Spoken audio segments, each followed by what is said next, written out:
Okay, welcome and good evening and welcome to this meeting of the Planning Committee. Housekeeping first, if the fire alarm is activated, please vacate the offices via the stairs, either through the security door to my right or opposite the lifts in the foyer. Please do not use the lifts. Please assemble in Hawley Square on the green, where officers will assist you and advise when it's deemed safe to return to the chamber. Does anyone intend to film or record audio of this meeting? No. I would advise that speakers using the microphones are picked up by the cameras recording the meeting, so members of the public in the public gallery behind the speakers may be picked up by those cameras and have their image captured. Any member of the public who objects to the possibility of being filmed may wish to take this opportunity to try and move or get away from the cameras. Would everyone present please ensure their mobile phones are turned to silent and that they are not used to make or receive phone calls or messages in the chamber whilst this meeting is in progress. I have the following members who wish to speak under Council Procedure Rule 20.1. That's Councillor Smith and Councillor Green. Do I have any other members who wish to speak under Council Procedure Rule 20.1? No, thank you. The following applications have been reserved for public speaking. That's item 6A, 74 Stone Road. Item 6B, land between 44 and 46 Monkton Road, Minster. Item 6D, land at Vattenfall, Port of Ramsgate, Royal Harbour Approach, Ramsgate. Item 6I, 61 Ashburnham Road, Ramsgate. And item 6J, land east and west of Hengrove Farm, Shottendane Road, Margate. I have apologies from Councillor Rizeki, substituted by Councillor Wright, and apologies from Councillor Dennis. Do I have any other apologies or substitutions? No, thank you. Are there any declarations of interest? No. Agenda item 3, do members agree that the minutes of the Planning Committee meeting held on the 17th of April be approved as a correct record? Can I have a proposer? Councillor Moore, and seconded Councillor Alban. Thank you. Do members agree? Thank you. I'm now going to hand over to the Planning Applications Manager, who will outline a point of information regarding item 6B, which is the land between 44 and 46 Monkton Road, Minster.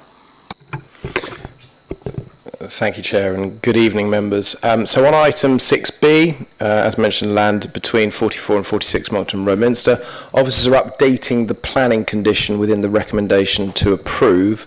This would now read, the outbuilding hereby permitted shall not be used other than for purposes ancillary to the residential use of the host dwelling, approved under planning permission F/TH/23/0497 or any subsequent section 73 approval for minor material amendments thereto. And the ground is the same as drafted in the report in front of you, which is to retain control over the development in the interests of residential amenities of the locality in accordance with the National Planning Policy Framework and Policy QDO3 of the Thanet Local Plan. Thank you, Chair. Thank you. So, agenda item 4, this has been brought back to Planning Committee following deferral at a previous meeting, and the Planning Applications Manager will now outline the report. Thank you, Chair. So this is an application which was originally made to change the use of a residential dwelling on Effingham Street to a 6-bed HMO, together with bin, store and cycle storage. So this had a resolution that was agreed by members to defer back to officers to seek amendments to reduce the number of bedrooms by 1, to increase the communal space, and then bring back to members for a decision. So the site is outlined in red. It's the building with the blue front door. You'll recall that the first floor goes over the door of the neighbouring property, which is the pink door.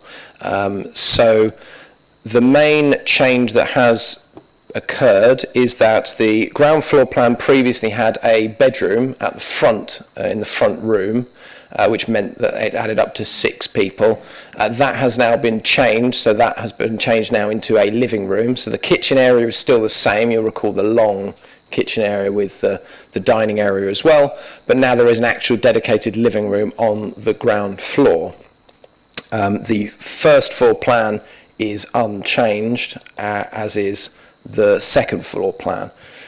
So the recommendation is for members to approve the application under the reference, subject to safeguarding conditions restricting occupancy of the property to 5 persons rather than the application originally, which was for 6, and with conditions as set out within the Annex 1. Thank you, Chair. I move that the officer's recommendation is adopted. Would the Vice Chair please second? Seconded.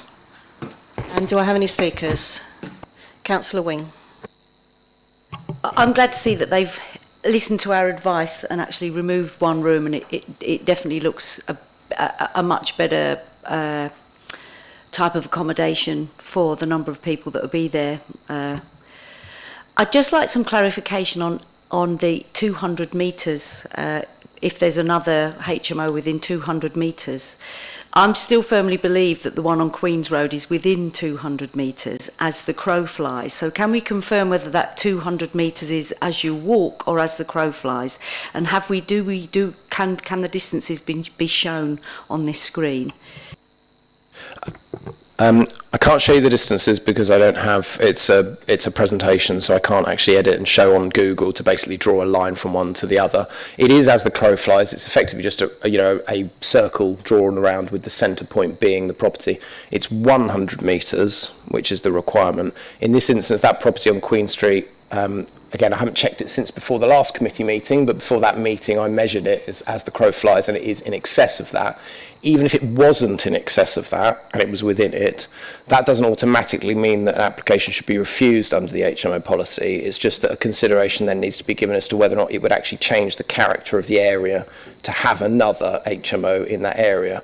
And the view from officers is that as we are in a town centre location or close to the town centre location, with a number of bits of accommodation and lots of different units, it's not considered this would have a significant impact on the character. And obviously, as we talked about last time, we've obviously looked at the issues of bin storage, and we now feel, given what members have mentioned, that it does sort of result in higher quality accommodation than previously. Councillor Alban. Yes, thank you, Chair. I'll just go along with Councillor Wing. They've listened to what we've said.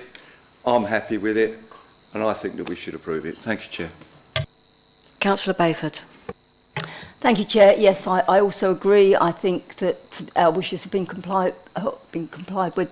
It does look a higher quality accommodation now, and I think there's no reason now to refuse this. I think that as you know, I very much support HMOs, and I think that this one now is very much fit for purpose. Thank you. In that case, we will now put the motion for the officer's recommendation for approval to vote. Those in favour? And those against? And any abstentions? Thank you.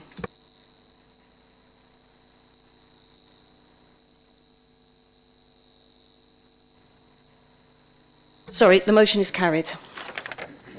Agenda item 5. This has also been brought back to committee following deferral from a previous meeting, and the Planning Applications Manager will now outline the report. Thank you, Chair. So this is the application at Domas. You'll recall that this is actually a retrospective application for a new dwelling, following a dwelling being approved and then amendments being made to that proposal during construction. This is the site visit that members attended as well. So the site is outlined in red. This is the property in question, members will recall.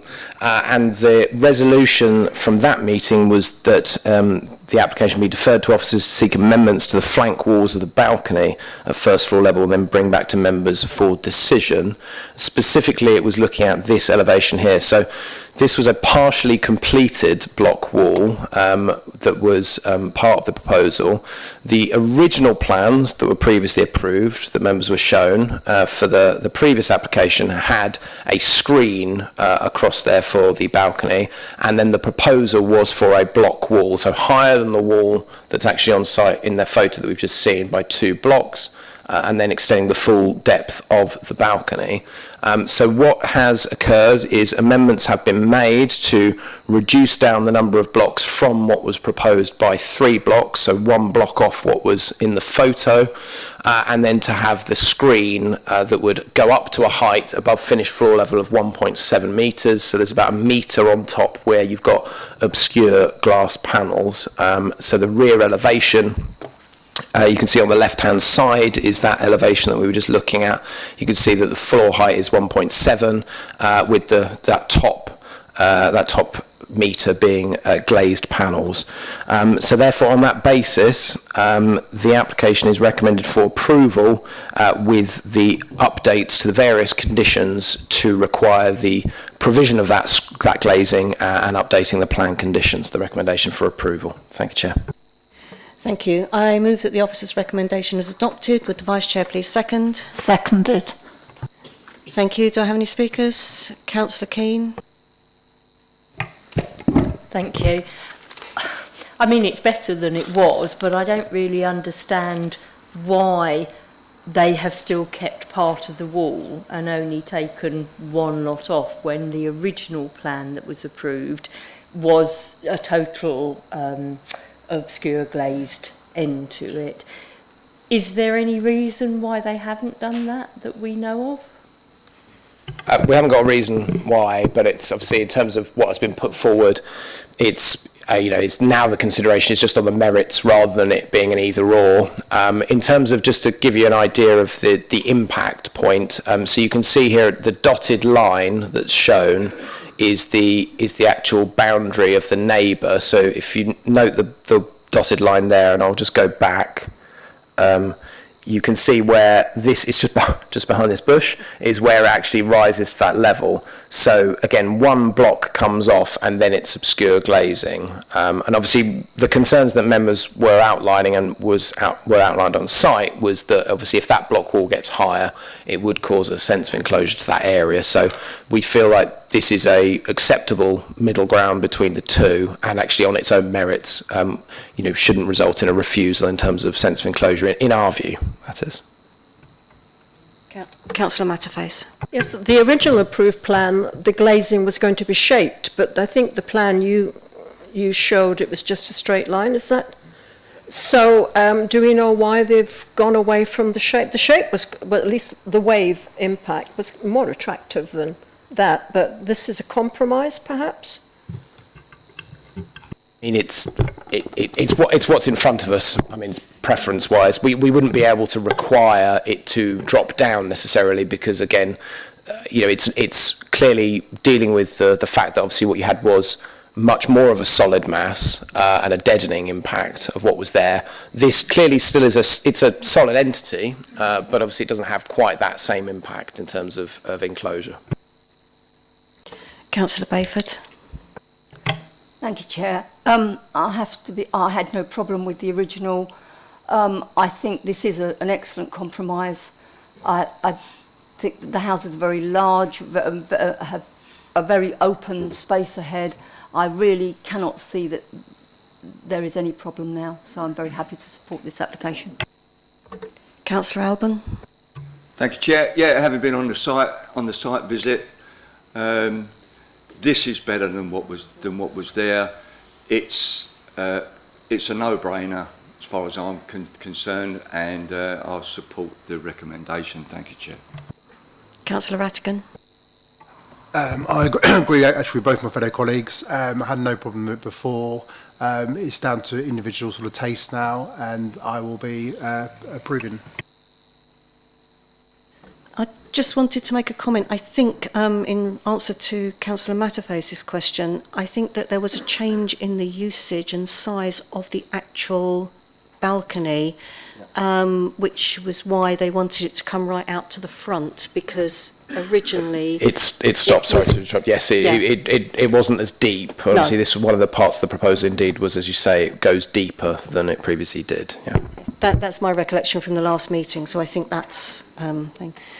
So it doesn't look like I've got any more questions. We will now put the motion for the officer's recommendation for approval to the vote. Those in favour?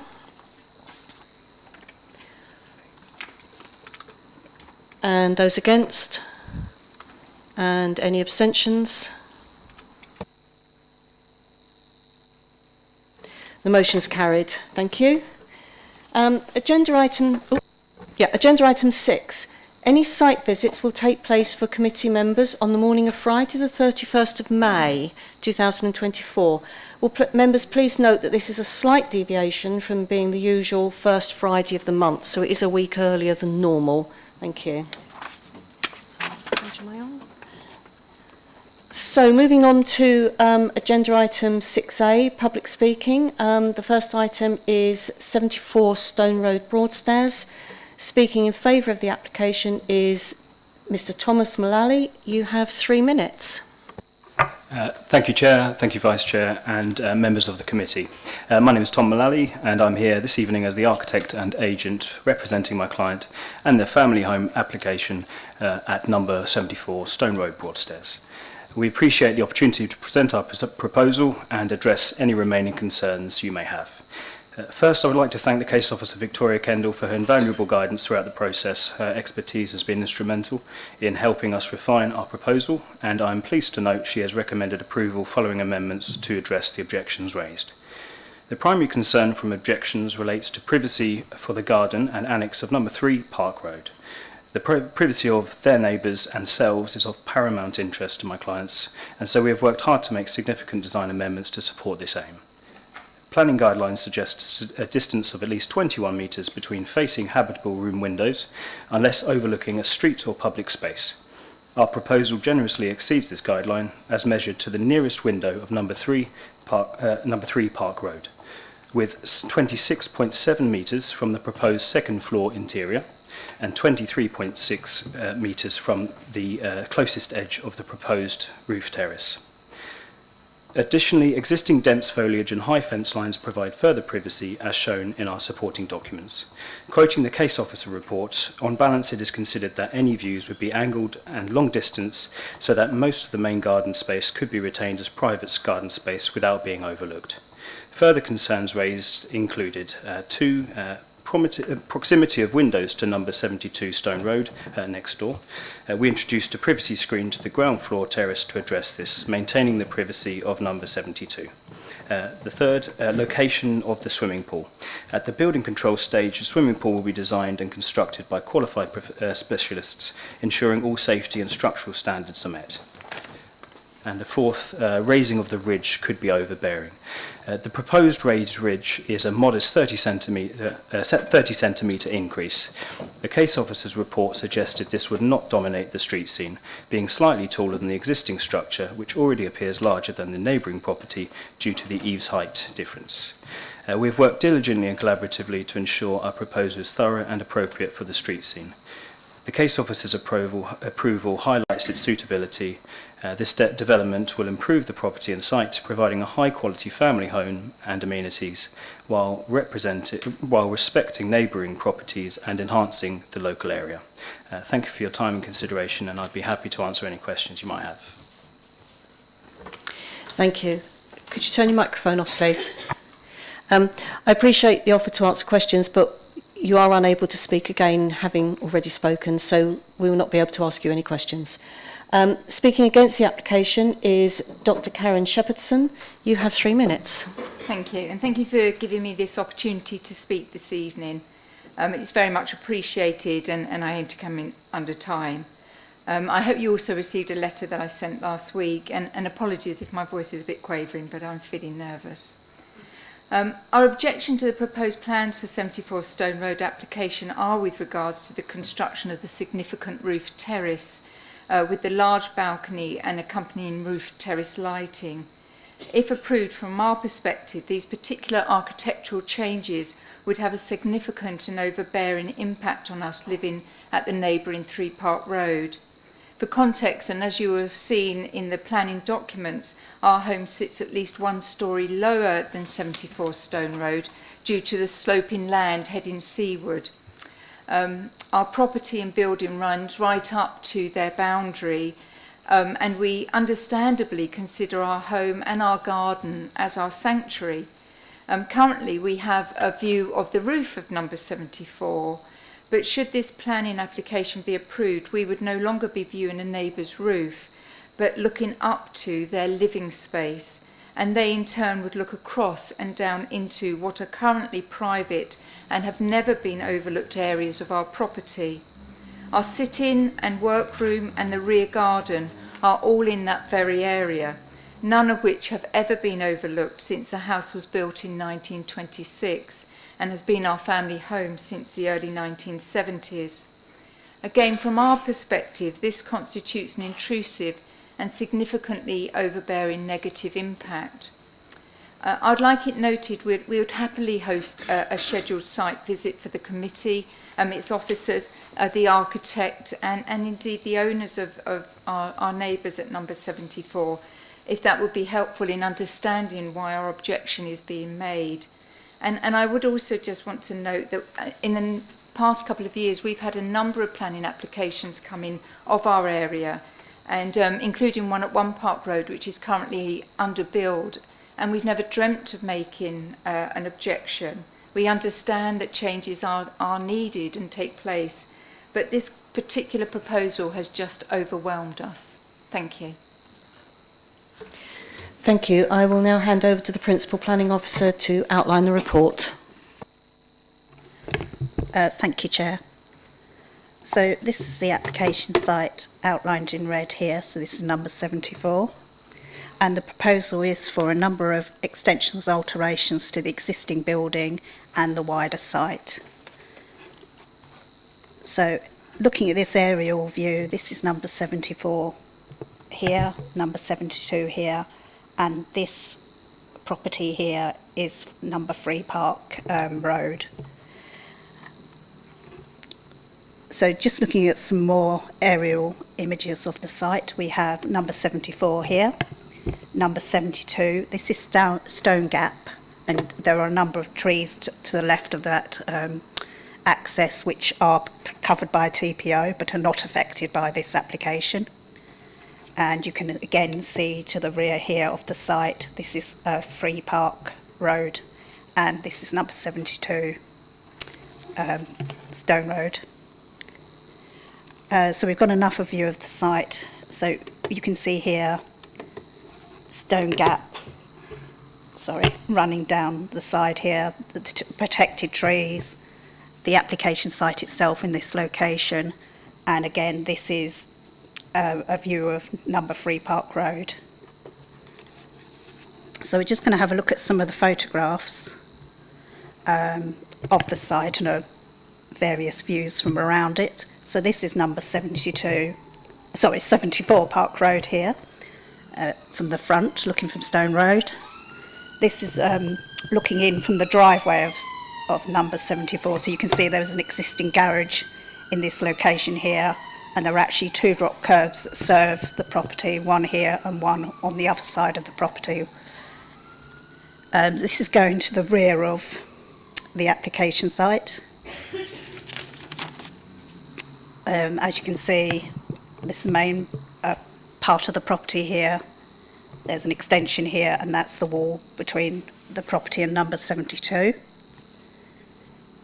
Again, this is another view of the rear where you can see number 72 and its conservatory and the relationship between the 2 properties. This is a view looking down the garden of the application site, and you can see that the levels do drop down as you sort of go down to the rear of the garden. So we're going to have a look at the relationship now for some photographs between number 74, the application site, and number 72, and as we've seen, that's the one with the conservatory there. So this is a view taken from inside the garden of number 72, so you can see that conservatory and number 74 behind it. Excuse me. And this is a photograph of the front of the 2 properties, so you can see number 72 here, the application site here, and you can see that number 74 sits slightly forward of number 72, but there is a gap between the 2 properties as well. So we're now going to have a quick look at some photographs showing the relationship between the application site and number 3 Park Road. So this is number 3 Park Road in this location here. You can see it's quite a large property here with a area of front garden and an area of private rear garden. This is an annex to the property here, and there is a small area of garden associated with that annex, but forming part of the larger site.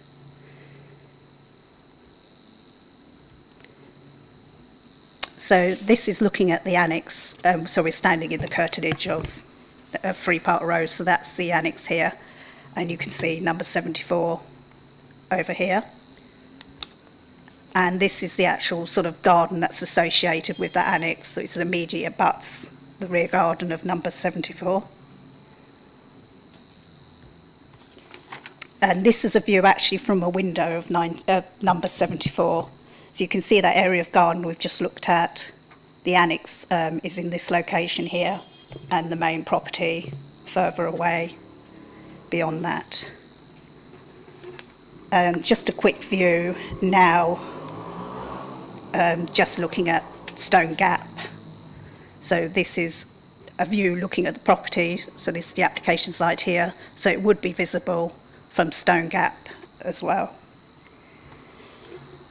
So, as I mentioned, this is existing block plan. So we'll just have a look at some of the elevations. So this is the front elevation we saw from the photographs as existing. It's a fairly traditional building as it stands now. This is the proposed front elevation. Members will note there's alterations and extensions either side of the main dwelling, so here and here. And as has been mentioned, it might be difficult to see, but the roof is increasing of the main dwelling, but by 0.3 metres. So that's the blue line there, and it goes, as I say, up 0.3 metres further. In terms of materials, the main dwelling would be white brick, with elements on these extensions being charred timber. And I'll just show you a visualisation of what that could look like in terms of materials. So it gives it a much more modern, sort of contemporary look. So turning to the rear elevation, so we've seen this rear elevation in the photographs, and this is the proposed rear elevation. So you can see the extensions either side that we've looked at from the front, and the alterations to the roof that have been mentioned. I'd just like to draw members' attention to that, the fact it's not actually a dormer window being created, but they are removing part of the roof, and an internal balcony is being created with roof lights either side. So again, we have a visualisation of what the property could look like once, if the application was approved. So here you have the roof lights. This is the balcony area that's being created. As I say, it's an inset balcony, and you can see the rear extension here. You can see some of the changes in levels because it needs to, the garden, as you've seen, does slope, so they are creating a series of small terraces to deal with that slope. There's the pergola that's been mentioned in the description and in the report, and as you can see, there's the swimming pool. So just looking at a section here, you can see how the land does slope. This is the existing section, and that's number 72, just behind the property here. And this would be how the proposed section.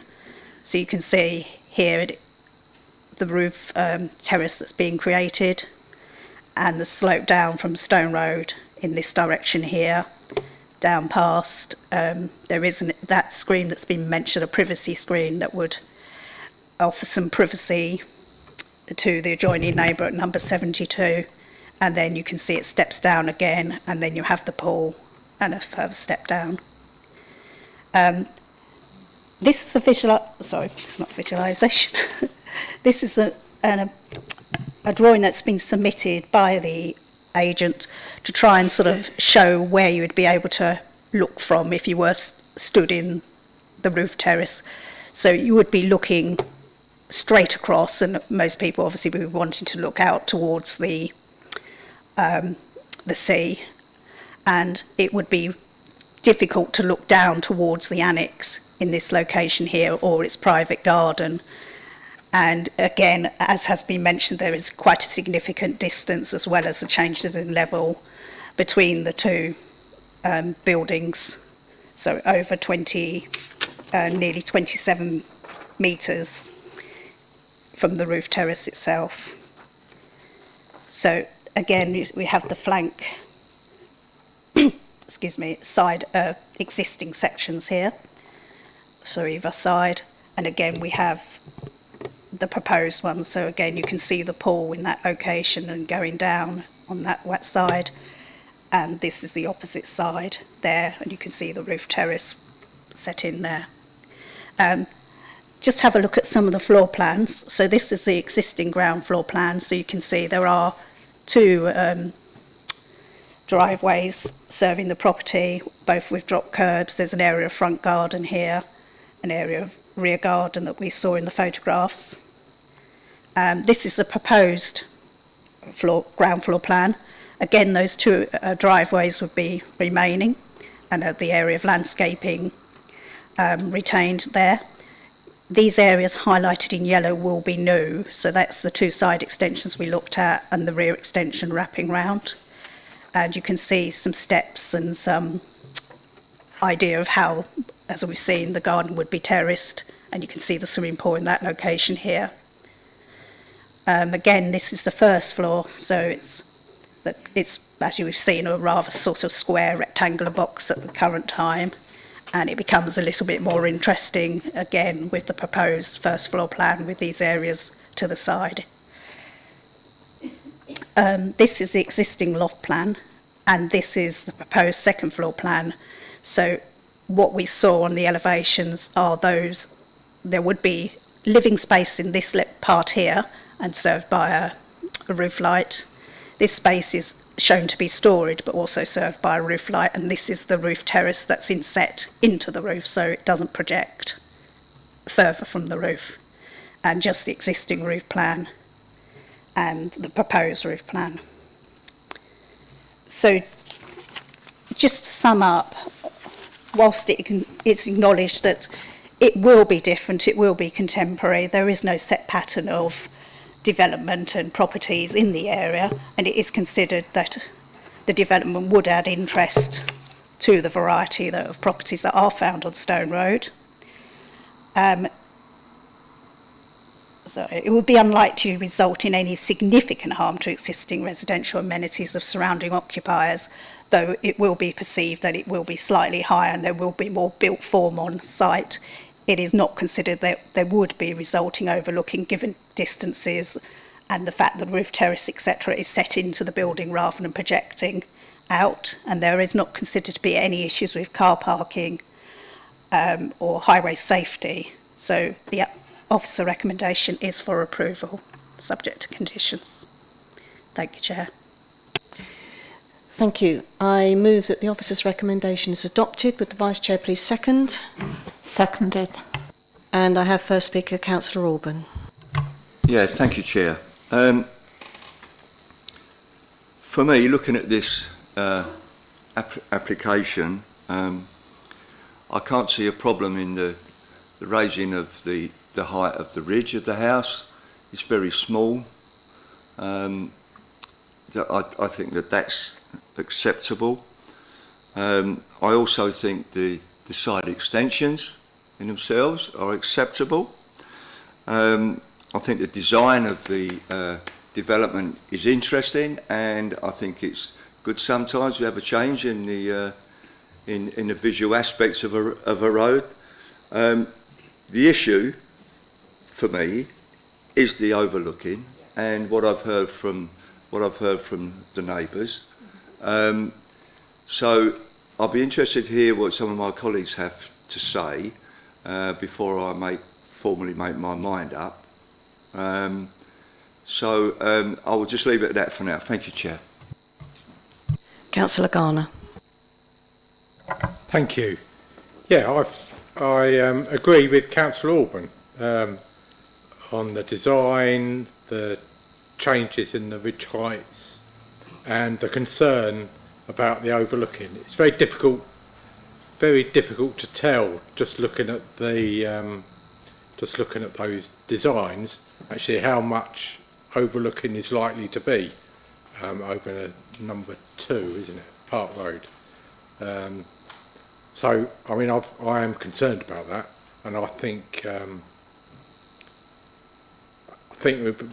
would probably feel better if I was able to go and have a look for myself, just to assess for myself on site what the likely overlooking would be, because I think that overlooking would be objectionable or objectable, if I should put it like that. Thank you.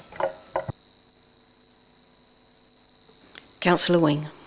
I'm going to agree with Councillor Alban and Councillor Garner. I think looking at the presentation you've given in relation to all the other properties, then this is setting a precedent that doesn't presently exist. And although there is a significant distance between this property and the property that's being overlooked, it's still being overlooked, and it's still in an area where overlooking has not been part of the design of the building. So, for instance, there are areas in Thanet where houses are very close to each other and they have historic balconies where everybody overlooks everybody. But this is a situation where nobody presently overlooks anybody from that height. And I think it would unnerve me if I lived in a place where there was no overlooking and suddenly there was some overlooking. I don't think it is particularly hard to look down, because I've lived in a house with a balcony and you do look down. You look out, but you also look down. I also feel that the balcony, the TPO trees are in close proximity to this roof space, which was a roof space, and trees provide a habitat for all sorts of wildlife that lives high up. And I'd like to know, has there been any consideration of the impact of humans being at that level out in the open on the habitat and the possible wildlife that lives in the TPO trees? So I think the rest of the design is fabulous, but I think the balcony sets a dangerous precedent for an area where there are no high-level balconies. I have Councillor Bayford next. Thank you, Chair. I called this in mainly out of concerns for overlooking, and also concerns about the swimming pool, possible leakage, but that we see now is not a planning issue. So I feel that many of the issues have been, our concerns have been addressed. The privacy screens have been set up. The revised ridge, 0.3 metres, is not a great deal. I think, to be honest, in order to understand our speakers' concerns, a site visit would be advantageous. Thank you. Councillor Alban. Yeah, thank you, Chair, for letting me come back. There is a problem with a site visit. There is no balcony to stand on and look down. So you've got to gauge. You'll be looking out of a first floor window, because we can't get on the roof. So you're not really going to see what that overlooking is like from by not having a balcony. Because you're going to stand on it and you're not going to see. If you stand on the first floor room, there's no effect on the current on the property in Park Road. So I'm thinking that's a bit of a problem. So personally, I think a site visit would be not a waste of time, but if the majority of members would want a site visit and have a look, then I would go along with that, Chair. Thank you. Councillor Matterface. Thank you, Chair. The neighbour speaking about this said there is quite a one-storey difference in height between where this number 74 is and her property. Could the planning officer say what the actual drop in the ground from the front of number 74 to the ground at number 3 is? That's one point. And the swimming pool, I appreciate leakage is not an issue, but noise from a swimming pool can be an issue. And if the neighbours, she said, there's not been anything there except a fairly modern house built maybe 70s. Can we not consider the impact of the swimming pool on the residential amenity of the annex and that garden next door? That's 2 questions. First one about the drop in the height.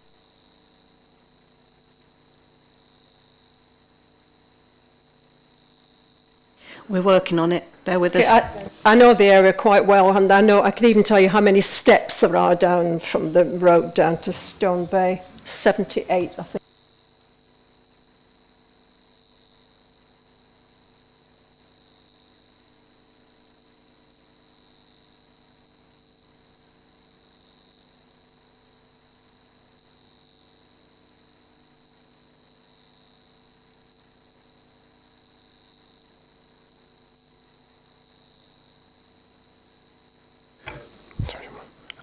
So in terms of the change in level, I think it is difficult to say because we don't have a section which includes the neighbour. So I think that does create a difficulty in terms of giving the precise nature of it. I think it's clear that it does drop in terms of it's at least 1.5 meters from front to back of the actual property itself, and then expecting that it's going to drop again another metre. You can see from the photo that Annabelle's put on the screen, an approximate level. Obviously that is an angled photo, so it's important to note that, but you can see obviously the roof of the neighbouring property number 3, where there is a window facing the other way, and that's approximately at the same level of a first floor window. So you can see it's, it is broadly, you would say, sort of within a margin of error, close to a story different. I mean, just to pick up the point about the swimming pool as well, I think that it wouldn't be considered on a sort of planning merits argument, I suppose, in our view, that the proximity or presence of a swimming pool would be demonstrably worse than having a garden that is well used. And I think that's the difficulty. You couldn't necessarily automatically say this is going to be noisy to the extent that it would be significantly harmful to the neighbouring property. Also, there is a proximity here to the building that you can see there, the annex part, but then obviously the main property is also set away from that even further. So that's not considered to be sufficient in terms of an impact. Got Councillor Moore next, please. Yes, thank you, Chair. Unfortunately, Ms Livingston has sort of answered all the questions that I was going to raise. I'm not against this application.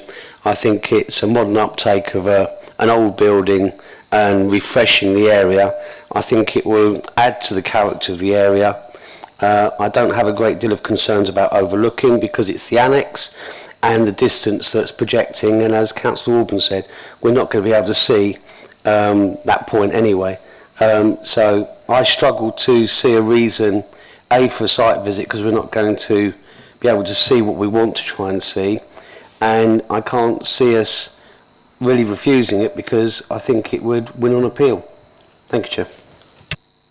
Councillor Christian Bright. Thank you. I just wanted to come back on the point on overlooking.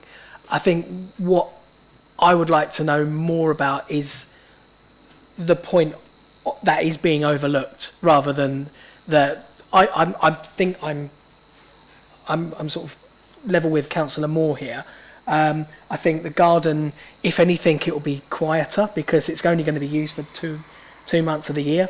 If you had a couple of kids playing football every night after school, it would be a lot louder if it was a normal family garden. And I don't think I've ever seen anyone on a balcony. So it's all lovely, and I'm a fan of the inside balconies, but I would be really interested to see the view almost from the annex. I know we can't do a site visit of the neighbour, but to be able to see up and look at what that point is that is being overlooked would be interesting. Otherwise, I can't actually find a problem with this. Bear with us while we discuss, or they discuss.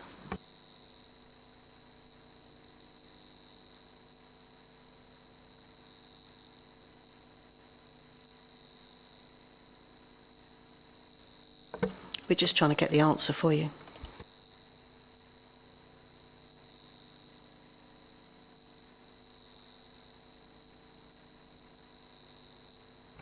Sorry, just wanted to go back to this photo, which is looking towards that roof slope. So again, that is the roof slope in question of number 74 from the rear of where the annex is. So you can see obviously the landscaping that's there. I do actually have Councillor Garner next, and then I've got other hands as well, so I will...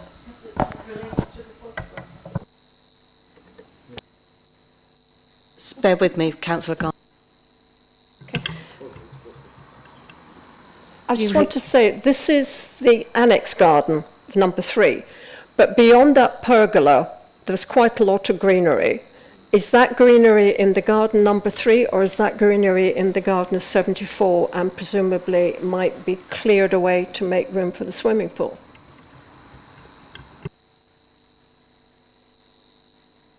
Do you want me- Sorry, just taking control. It's you can see the rear of the garden of 74. Okay, Councillor Garner, thank you. Okay, just quickly, a couple of things. Firstly, the point of a site visit for me obviously wouldn't be to look off the balcony, because unlike other applicants, these haven't done it and then applied for it retrospectively, giving us an opportunity to do that.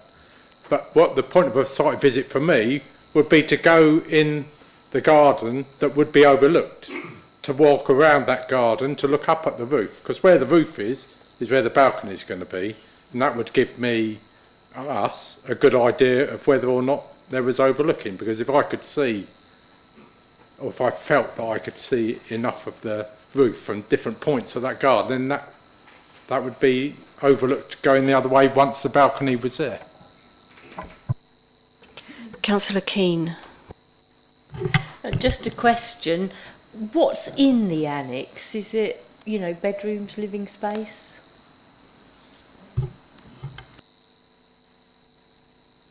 I think we just have to take it that it's living space. It's part of the house. Councillor Moore. Yes, thank you, Chair. Thank you for letting me come back. Could Mr Livingston just confirm, obviously, we're only looking at the application as it is now, and if successful, there could be a condition with the enclosed balcony having screening in the front to obscure possible overlooking. Is that something that might be a condition if successful? I can come back on that. I mean, it's not the proposal. I think in terms of a condition, it would go beyond what has been proposed to the extent that obviously it sort of would fundamentally change the development. It would have to obviously be offered, and obviously, it is worth noting, of course, the balcony, is located facing seaward, and therefore to obviously negate that and put up a 1.7 metre screen in front of that, you could see why that's unlikely to be acceptable. But as you say, Councillor Moore, it is a case of what's in front of us that's under consideration. Okay, do I have any other speakers? Councillor Joanne Bright. Thank you. Yeah, I haven't got a problem with the look of this development at all. I think it looks really attractive from Stone Road street scene point of view. But I can't discount the impact this could possibly have on the neighbour. So in 3 Park Road, I think that a site visit would be beneficial for me, because I like Councillor Garner would like to understand kind of the distance really between that courtyard garden space and the potential roof terrace. I also just looking, there's a picture that you've shown of the garden as it is, and it looks really small. So I can't even see how a swimming pool is going to fit in that space. And you can see the swimming pool is going to be at the bottom of the garden, and then you can see the roof of the annex. So I do worry, even though I know it's not a planning condition, about any kind of if there's a leak or something like that, it's going to gush into the annex, which I do know is used as living space. So I think for me, I'd like to have a site visit just to get a sense of the sort of the distance of everything. Thank you. Okay, I think oh, hang on a minute. Could I just come in on one thing? Sorry, thank you, Chair. I just wanted to clarify a matter that was separately raised with regards to the park at the front, if I may. Just that there was a comment from KCC Highways originally, because what you haven't seen is that there was an in-out driveway basically created. And just to confirm, it is the case that there would be the retention of the two vehicular accesses at the front, but only with the ability for a single parking space rather than the tandem arrangement on either side. So it won't change the actual drop curbs at the moment. Sorry, just to clarify that point. Right, in that case, we will now put the motion to the vote for approval. Can I have those in favour, please?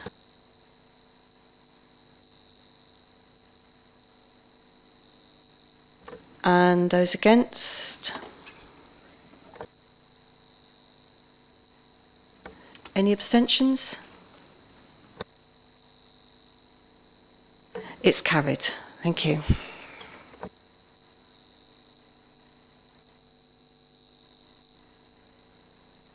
So we move on to the next item, agenda item 6B, land between 44 and 46 Monkston Road, Minster. Public speaking first. In speaking in favour of the application, Mr John Elvidge. You have 3 minutes. Thank you, Chair. As agent for the application, I wasn't originally instructed to present public speaking on this item, as my client thought that the officer's report provided all of the information necessary for members to be able to reach their decision. He did, however, feel that in the interests of parity, certain points raised by an objector's legal representative in a letter to the Council and copied to the Chair required either clarification or response.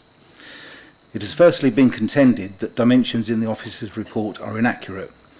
However, measurements taken yesterday confirmed that neither the reported sets are entirely accurate, presumably scaled or approximated from the drawings, and the dimensions are 3.63 metres in width by 5.76 metres in depth, including a 0.95 deep veranda, which is 375 millimetres high, giving an overall area of just under 21 square metres, which is less than the area calculated from both reported sets of measurements.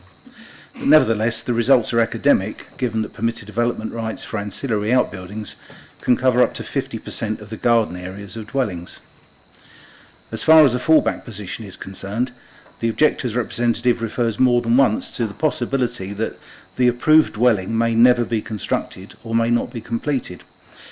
However, a visit to the site would have revealed that work upon the dwelling has not only been lawfully commenced, but is almost completed externally, and upon substantial completion, full permitted development rights for extensions and outbuildings will accrue, since no condition was imposed upon the consent for the dwelling removing those rights. Another possibility put forward is that the dwelling may be constructed in breach of the planning permission and thereby unlawful.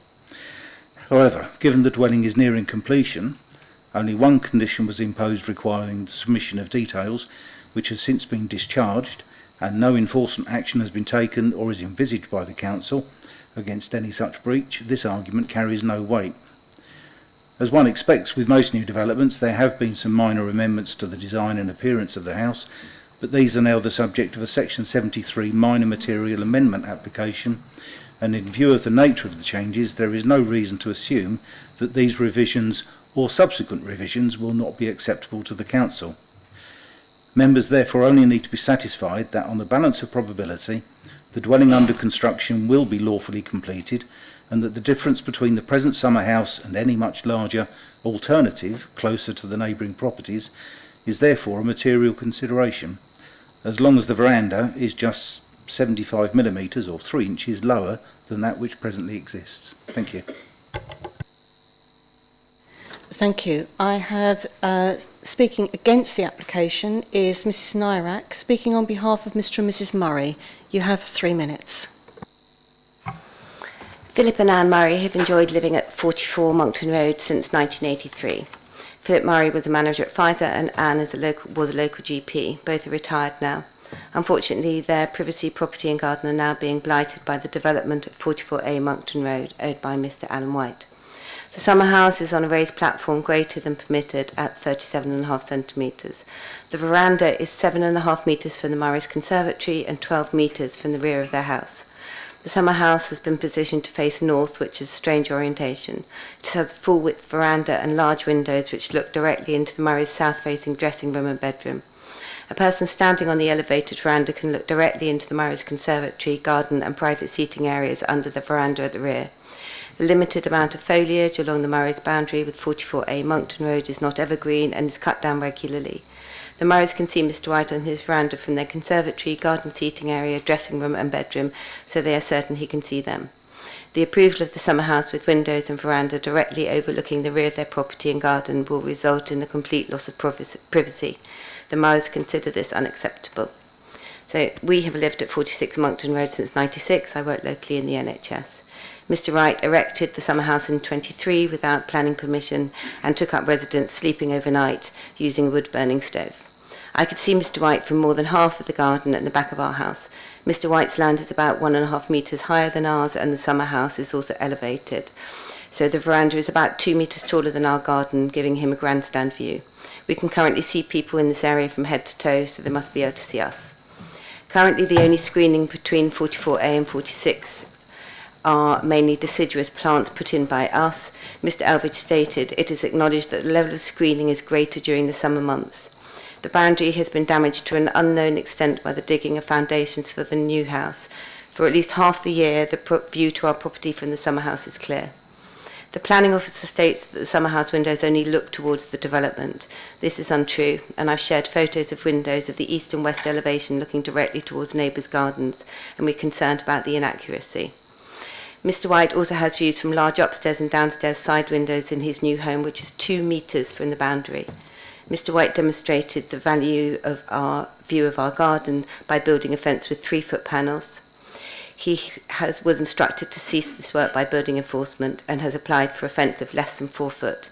These actions show that he wishes to retain a view of our garden and home from his home, summer house, the veranda and windows, and it's making the garden unusable for me.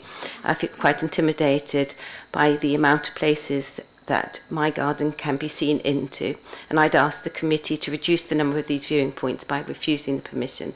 I'm just finishing. We would welcome a site visit so that the committee can view for themselves. Thank you. Speaking under Council Rule 20.1, Councillor Smith, 3 minutes. Microphone. Thank you, Chair. The neighbours to this site, Messrs Murray and Nerak, tell me that their privacy and enjoyment have been eroded by each new development at 44A, starting with the house under construction and extending to the summer house. They have tried to engage the applicant verbally and by email, but have received no response in writing and increasingly belligerent responses in person. Planning lawyer Lee May of Bachelors LLP has made a list of observations which you have received, some of which have been refuted. But I want to inexpertly summarise some key points. One is that the dimensions given in the officer report and some of the accuracy of that report are in question, so perhaps that report should be revisited. 2, I strongly dispute the officer's assertion that the summer house windows, I quote, would face into the application site away from neighbouring dwellings, thus causing no overlooking. This is clearly false. 3, the summer house will be a permanent structure independent from the house and is not, and I quote, just being used as a welfare unit, so the boundary treatments need to screen any overlooking, and that should be assessed. And the final point was related to Class E, permitted development rights for outbuildings, some of which has been refuted. But I do want to point out that development is not permitted by Class E if, and I quote, it would include the construction or provision of a veranda, balcony or raised platform, and finally, if granted, the owner could extend if granted, the owner could extend those rights to introduce yet more buildings. Paul Hannant, FRICS Surveyor and Building Control, also instructed by the Murrays, I'm sorry, I'm so close, also instructed by the Murrays, was concerned by what he saw. The summer house on a raised platform, multiple windows and veranda overlooking both neighbours, not to mention no party wall agreement, and the proximity, bulk and appearance of the dwelling house. He expressed great surprise at TDC's assent so far. So for those reasons, I ask that this application be refused because of the overlooking and loss of privacy resulting from its placement, orientation, veranda, raised platform, and its being furnished and equipped to be used for long-term occupancy. We invite a site visit. Thank you. Well done on the timing. Okay. The Principal Planning Officer will now outline the report. Sorry. Thank you, Chair. So this is the application site outlined in red. So you have number 46 Monkton Road and number 44 Monkton Road either side. So again, this is the application site in this location here. Some photographs of the site. So this is the actual dwelling that's been referred to. It was granted sorry, bear with me. Sorry, in 2023, as you can see, and as has been mentioned, it's now under construction. It isn't completed, but it is, almost finished, as you can see from a couple of these photographs. But it is not occupied. So these are some photographs looking at the building. It is a weatherboarded building. It is in situ, as you can see. And it's weatherboarded, as I say, and with a felt roof covering. And just looking at some views again of the building, and that's a closer one, so you can see the veranda that's been referred to, and the windows to the front elevation of the building.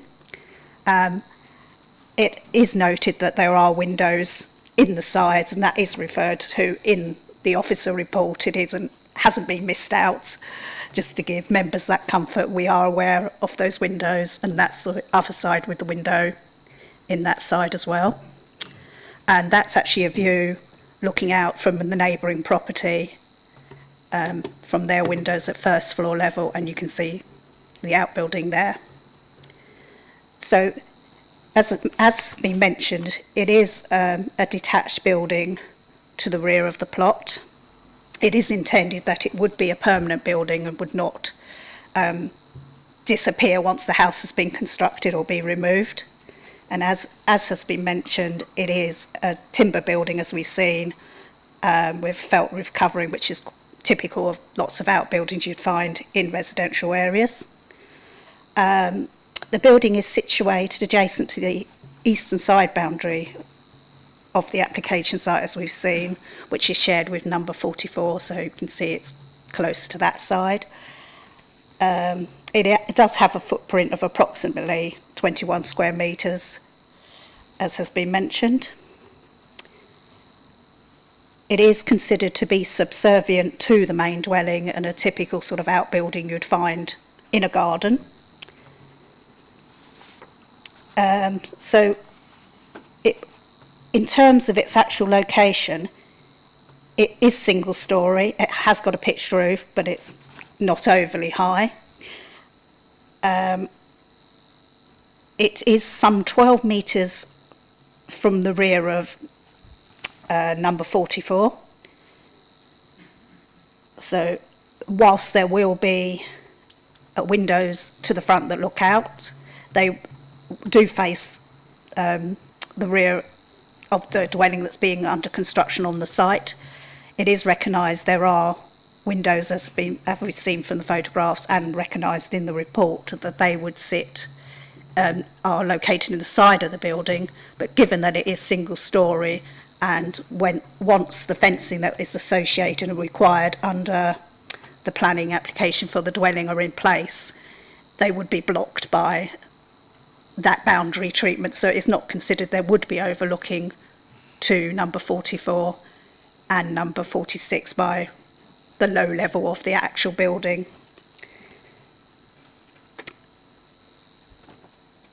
So in terms of number 46 Monkton Road, there is a distance of 6.9 metres from that boundary, but the shared boundary between the two, because of the angle where it kicks out there.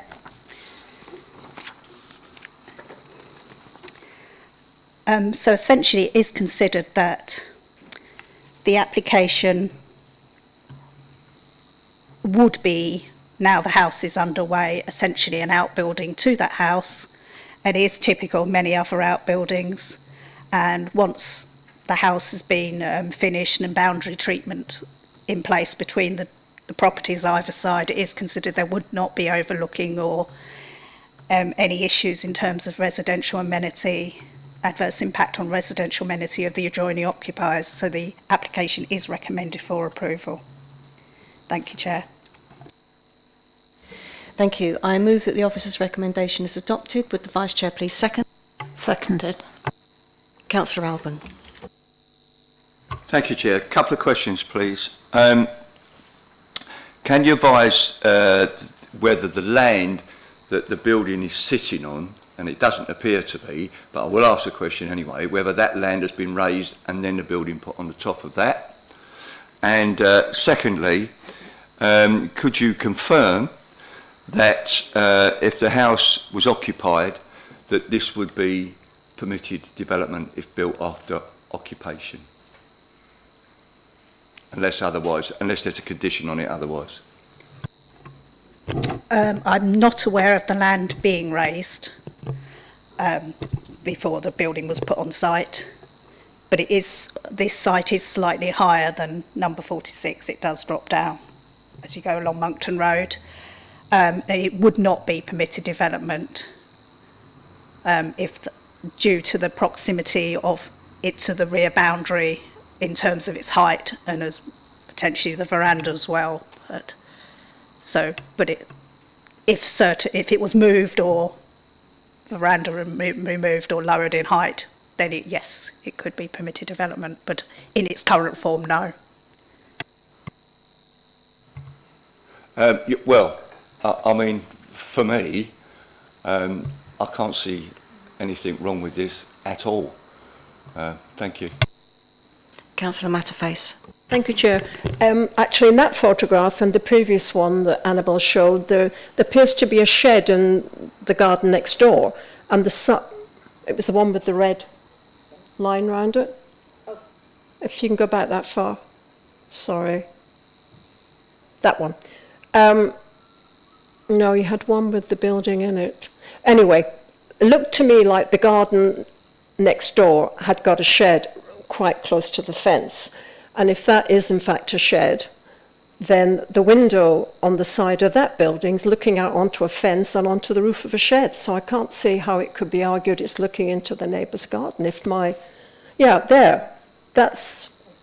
that a shed or is that a building next door? Can you identify for me? It looks like it is an outbuilding from my understanding. Yeah, it's something in the garden next door. So that window there is just looking straight out onto that building, so I can't see the argument about overlooking from that side.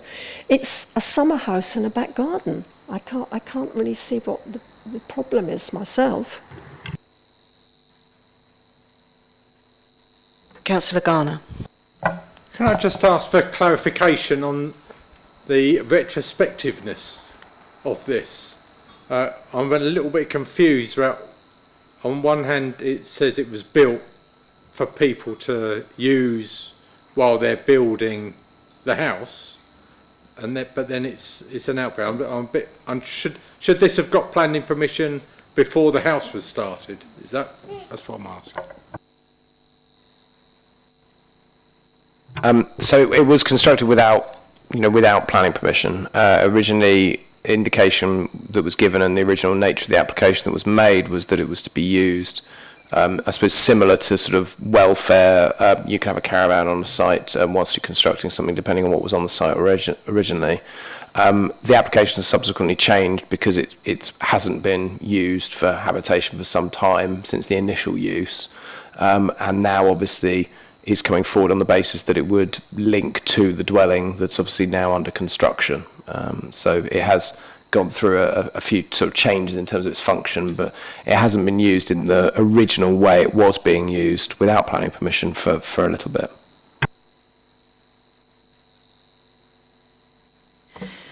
Can I just check, very similar to following on from Councillor Garner's question, what are conditions or expectations around the future use of the building? I understand as an ancillary to the main structure. I just think that would be useful to be clarified in light of Councillor Garner's question. Yeah, so the condition that I read out at the start relates to linking the use of the building to the dwelling that's under construction at the moment, or any subsequent approval under Section 73 of the Planning Act, which is a minor material amendment. The idea behind it is that effectively it means that it can be used as a self-contained use which has its own planning unit, and therefore could result in, for example, it was used for business purposes not connected with your normal working at home, that actually has comings and goings to it. So the condition is to basically try and ensure that it is a use that is subservient and ancillary, therefore, to the main building and its use as a single dwelling. Thank you. Councillor Wing. I'm confused now. So this is a summer house. Could this summer house ever be lived in? So if anyone has an outbuilding in their garden right now, someone could sleep in it. That's, if it's used as an entirely self-contained unit and has no connection with the main dwelling, then you're into an area where there's a question on fact and degree whether or not there has been a change of use and you've created another, dwelling. We couldn't restrict this if someone slept in it, a family member, whatever it is. That's the purpose of the condition, is to just ensure that it's not used as a separate entity, not connected with the dwelling. So it's not fitted with toilets and sinks or anything like that that would make it a separate dwelling? No, but that doesn't preclude a sink going in there, for example. It's got to be taken on its merits and it's a very individual assessment when it comes to outbuildings such as this, if it was to be used as a self-contained unit. But the point is that it's fundamentally connected by virtue of the condition to the dwelling, to the extent that if it was a use that didn't connect in any way to the dwelling, then again that would be a change of use that would need in its own planning permission. Councillor Matterface. So at the beginning of the meeting you said that this could be ancillary use only, so it's ancillary to the main dwelling, so it could be used if somebody needed to sleep in it overnight, was staying, but it can't be used as a separate building for someone to come in and move in there, basically. So it's connected to the main house, which is near finishing. Yeah. I'm going to give the example of an Airbnb. It couldn't be an Airbnb. Okay, I think that is the bit where I say I move that the officer's recommendation is adopted. Would the Vice Chair please second? Seconded. No, I've done that. I'm sorry. That's. Now we're going to the I vote. tell you what it is. I had my crib sheet and I haven't ticked the right boxes, so I actually now going to put it to the vote. My apologies for that. So those in favour, please.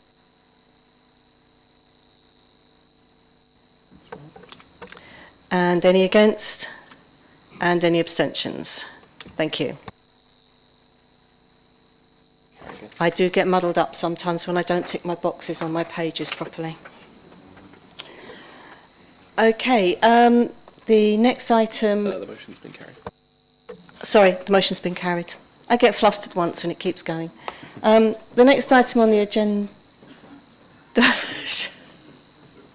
is item 6D, land at Vattenfall, Port of Ramsgate, Royal Harbour Approach, Ramsgate. Public speaking in favour of the application, Mr Doug Moulton, please. Good evening, members. The proposed platform is a simple structure measuring 11.5 times 22 metres to the south of the existing Vattenfall offices. This is identical to the structure that was consented in December 2023 under application 0953. However, an amended pedestrian access is required due to the shoreline rock at the revised location. Following an operational review for boats using the platform, it has become necessary to reposition the platform so vessels, when approaching and leaving the platform, do not have to cross each other. Frustratingly, to achieve the optimum position, a new planning application had to be submitted, as the platform has moved approximately 35 metres to the southwest, so outside the red line boundary of the previous application.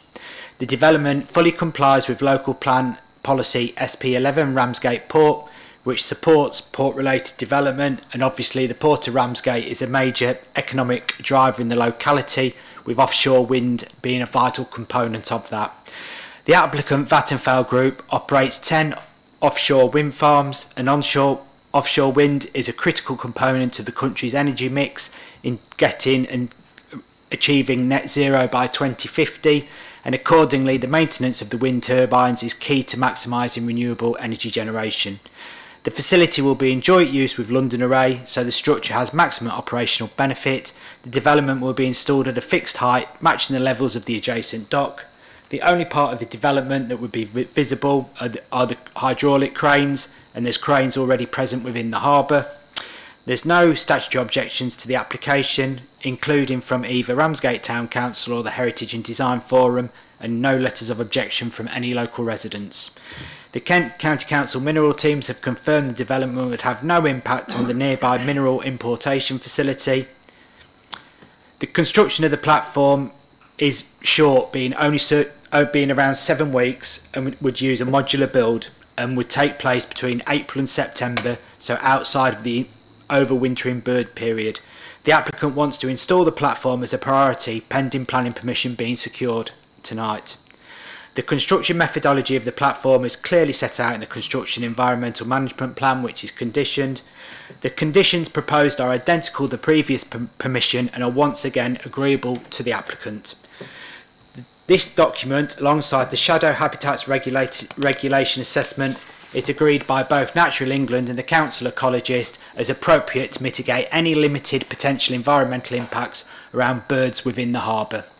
It is considered the proposed fixed boat landing platform fully accords with the local plan, constitutes sustainable development, and we respectfully request that councillors support the officer recommendation and approve the planning application. Many thanks. Thank you. The Planning Applications Manager will now outline the report. Thank you, Chair. So the application is for the erection of a fixed boat landing platform. So we are in the Port of Ramsgate. So this is the red line. You can see the location of the landing platform. So as mentioned, members will probably recall the previous application that came before them for exactly the same proposal in a different location. There are actually some minor changes that have occurred due to the different location in terms of also the cranes and the length of the landing platform, the actual sort of walkway to the platform as well. But this is the actual location of where the platform would be. And again, that's just a zoomed out view to show you how it sits within the port environment. So this is the plan view of the platform. So as mentioned, there is a platform access bridge that goes to the actual platform itself. The platform is going to consist, as it did previously, of 15 tubular columns. There are a number of conditions, and as mentioned, which are the same as the conditions that were put on the previous application, which relates to a construction environmental management plan. It requires that no piling would take place between September and March because of the overwintering bird period.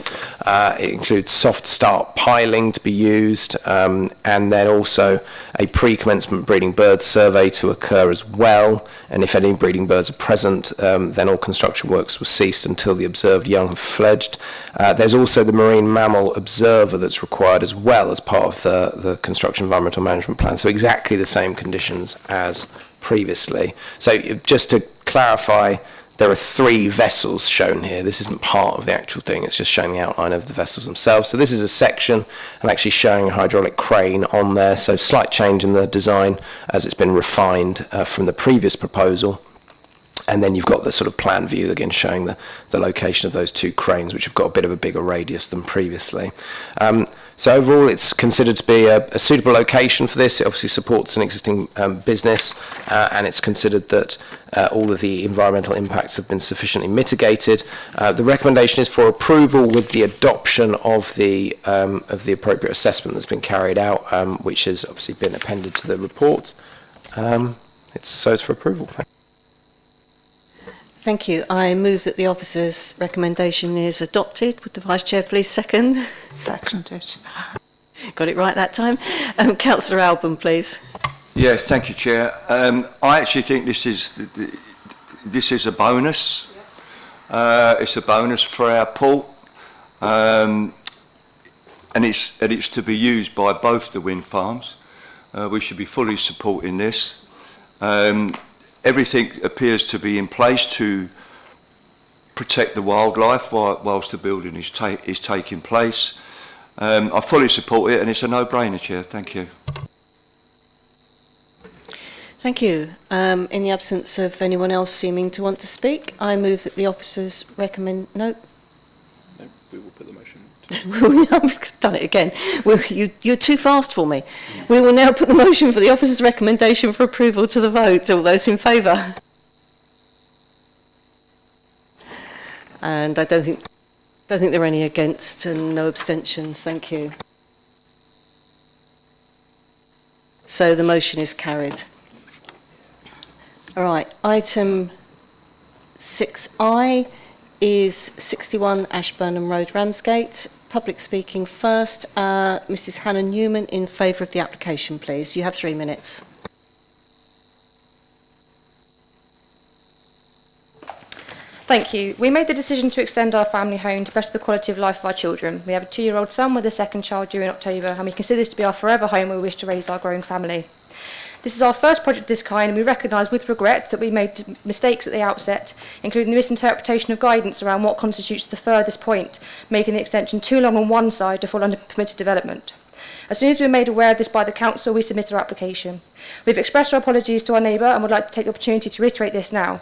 We have not set out to cause any hurt or feelings at this point, reflected in our sharing of plans with number 59 in October 2023 when requested. With regard to the recommendation for refusal, initially we were given assurances by the planning officer upon her site visit, stating she didn't see any grounds for refusal. We feel this is supported by subsequent communications and details of plans and discussions about what might be needed to secure recommendation for approval. However, within 48 working hours after a previous correspondence along this vein, we received an email to say it would be refused. To suggest this decision is based on the site visit, as stated in the email, is untrue, as this was not the line of discussion following the visit. In her report, Ms Rollison has disputed the height of the extension, putting it to 3.1 metres. This is incorrect. No measurements were taken on Ms Rollison's site visit, and we have provided clarification that the height measured by a surveyor is less than 3 metres. This was also established by the planning assistant, Leanne Boyd, who measured it on site at less than 3 metres and stated it wouldn't be an issue. Regarding the outward trajectory, our fallback position is 3 metres for a 2-storey extension without plan permission. So the suggestion that the extra 1.2 metres for a single storey would cause significant detrimental impact to our adjoining neighbour in terms of enclosure and or loss of light seems illegitimate, particularly in regard to the 45-degree guidance. With this in mind, we respectfully suggest that the impact to our young family of making changes at this stage, self-inflicted or not, and ongoing disruption to all of our neighbours would be far more detrimental than the impact on outlook light or enclosures number 59. This is made more unreasonable given that our neighbours already have a high brick screening wall, fence with additional trellis and foliage that runs alongside the extension, blocking light from their own property. Our extension comes up less than 1 metre higher than this at the furthest end. As far as we're aware, there's been no light test carried out to support the claim of loss of light in habitable rooms. To side with our neighbour on this point of principle seems unfair, given this has not been verified. Even anecdotally, the rear aspect of our property is a north-facing, so in terms of sunlight, the impact is minimal at most. Finally, in terms of precedent, we are one of 5 households in our row of 8 to erect a 1-storey extension, and we are not the biggest. A larger extension was granted under application FTH 190302. In this case, the officer recommended that the impact for the larger extension was acceptable. Likewise, an application was granted prior approval under PN01 TH160475 for an extension with a depth of 5.15 metres. This extension extends 1.3 metres beyond the adjoining property, and the officer recommended the impact was, in this case, not significant. It therefore seems unreasonable to cite the local planning policy as the reasoning behind the rejection when others have had permission granted for larger extensions. It just seems that this assessment has not been consistently applied to our application. We hope the committee will agree that the impact on the neighbouring property is not significant and support an approved application. We thank you for your time and we'd invite a site visit if that's suggested. Thank you. Speaking against the application, Ms Perno. Good evening. I'm Virginie Perno from 59 Ashburnham Road.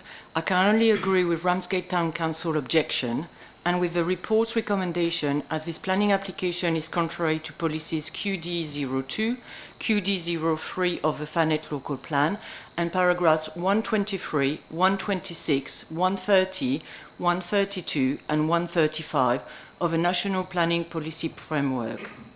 As stated in the report, the extension has impacted our home with loss of light, loss of outlook, and has resulted in a sense of enclosure, overshadowing, and in consequence, loss of amenity. When my partner bought the house more than 30 years ago, the glass door with side windows at the back of the dining room was there. The extension project should have been designed to comply with the 45-degree rule. At the back, the extension is setting from our brick boundary wall by just 7 centimetres, 20 centimetres at its front, and is higher than stated on the plans. Its dimension and proximity has created a loss of outlook and a very strong sense of enclosure.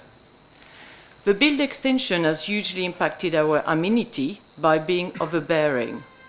The primary amenity area of our garden will be severely overshadowed, especially during spring and summer months in the afternoons and evenings, and this contraries the local plan strategic priority 3. The new extension differs a lot from neighbouring extension because of the material used for its construction. Extension at number 57, 63 and 65 are all built in brick, but the new extension is block built and harms the character and appearance of the area contrary to policy QD02 of the local plan and paragraph 130 of the NPPF.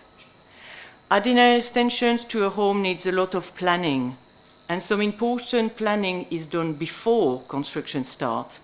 Early engagement with neighbours is essential to avoid and minimize impact on their properties, but this has never happened, and a party wall notice has never been served, nor have we seen the foundation pictures.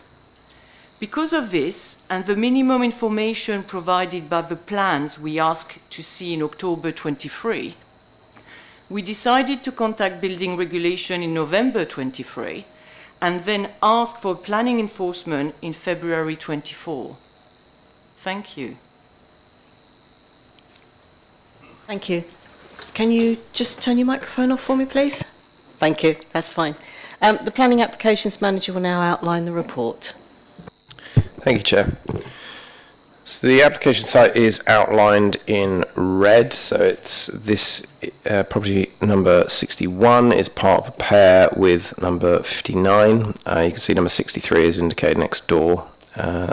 So this is the extension in question. I just want to come back on the measurement aspect of the application. So the report states that the extension is 3.1 metres high from the plans.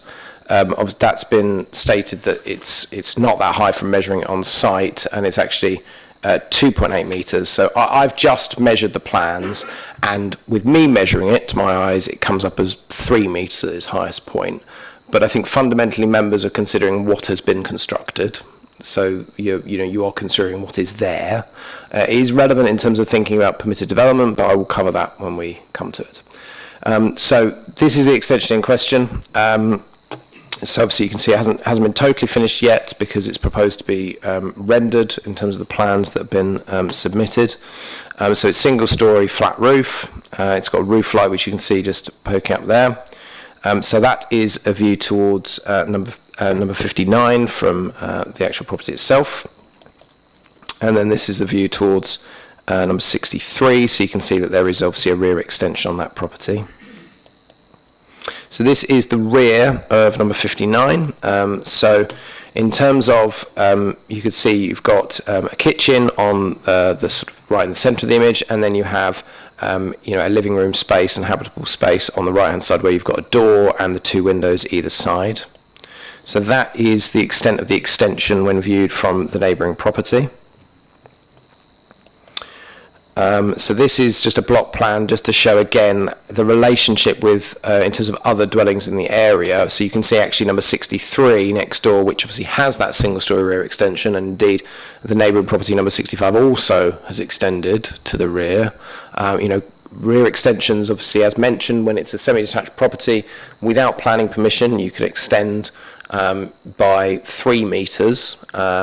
Now, you can do further than that, but that's subject to what's called the larger home extension provision, and that requires a pre-notification to occur to neighbouring properties so that they would be able to raise concerns and the local authority would be able to consider those objections. So those rights aren't available because the development has started or has almost been completed in this instance. But so we are going by the permitted development being a 3 metre deep extension. So it does extend further than that, and it's 4.2 metres deep. So previously, it's worth noting that there was an extension at the rear of the building. So you can see it's the side view actually, as if you're standing at the right-hand side of this image, as if you're standing actually number 63, looking at it. But you can see that there was an extension that was there. Obviously now it has extended out further, and obviously is. So there you go, and it has a more solid mass. And then we have the elevation that was facing number 59, and then the proposal itself. So again, it's proposed that would be rendered on that side. So this is a consideration solely on the impact on living conditions. It's round the back. It doesn't have any discernible impact on the character and appearance of the area. Officers have considered the representations that have been made by both parties. It is considered that whilst you can build an extension which would be higher than that boundary treatment that extends for 3 metres, in this instance it has extended further than that, and that has created a further a sense of enclosure when looking at the property. Now it is worth noting, if I go back to the site plan, we are looking at these rear windows of the neighbouring property. They face north, so it's not as if there is obviously an element of limited light by virtue of that anyway. I think what's important here is that it's primarily this is about the sense of enclosure that's created, rather than it being a case of that solely it's about the loss of natural light, because there would be obviously some natural light afforded by virtue of this, but it is the ensuing sense of enclosure as well as the loss of light that raises concerns by officers. And on balance, when considering the proposal, so I will show you the floor plans just so you've got a view on that. So this is the floor area. So you can see that it's a pretty sort of standard extension in terms of extending the living and kitchen area. But it is recommended for refusal on balance. Thank you. Thank you. I move that the officer's recommendation is adopted. Would the Vice Chair please second? Seconded. And do I have any speakers? Councillor Keane. I am concerned that it does feel very crowded from this side looking at the extension. So I'll be interested to hear if anyone else has got any comments on that. Councillor Rattigan. Just to quickly ask, Ian, sorry, Ian, if that was obviously, if the extension, how long can you bring it out without planning? It's 3 metres. So, like roughly, you can't really do on that drawing. How far could they go without the planning?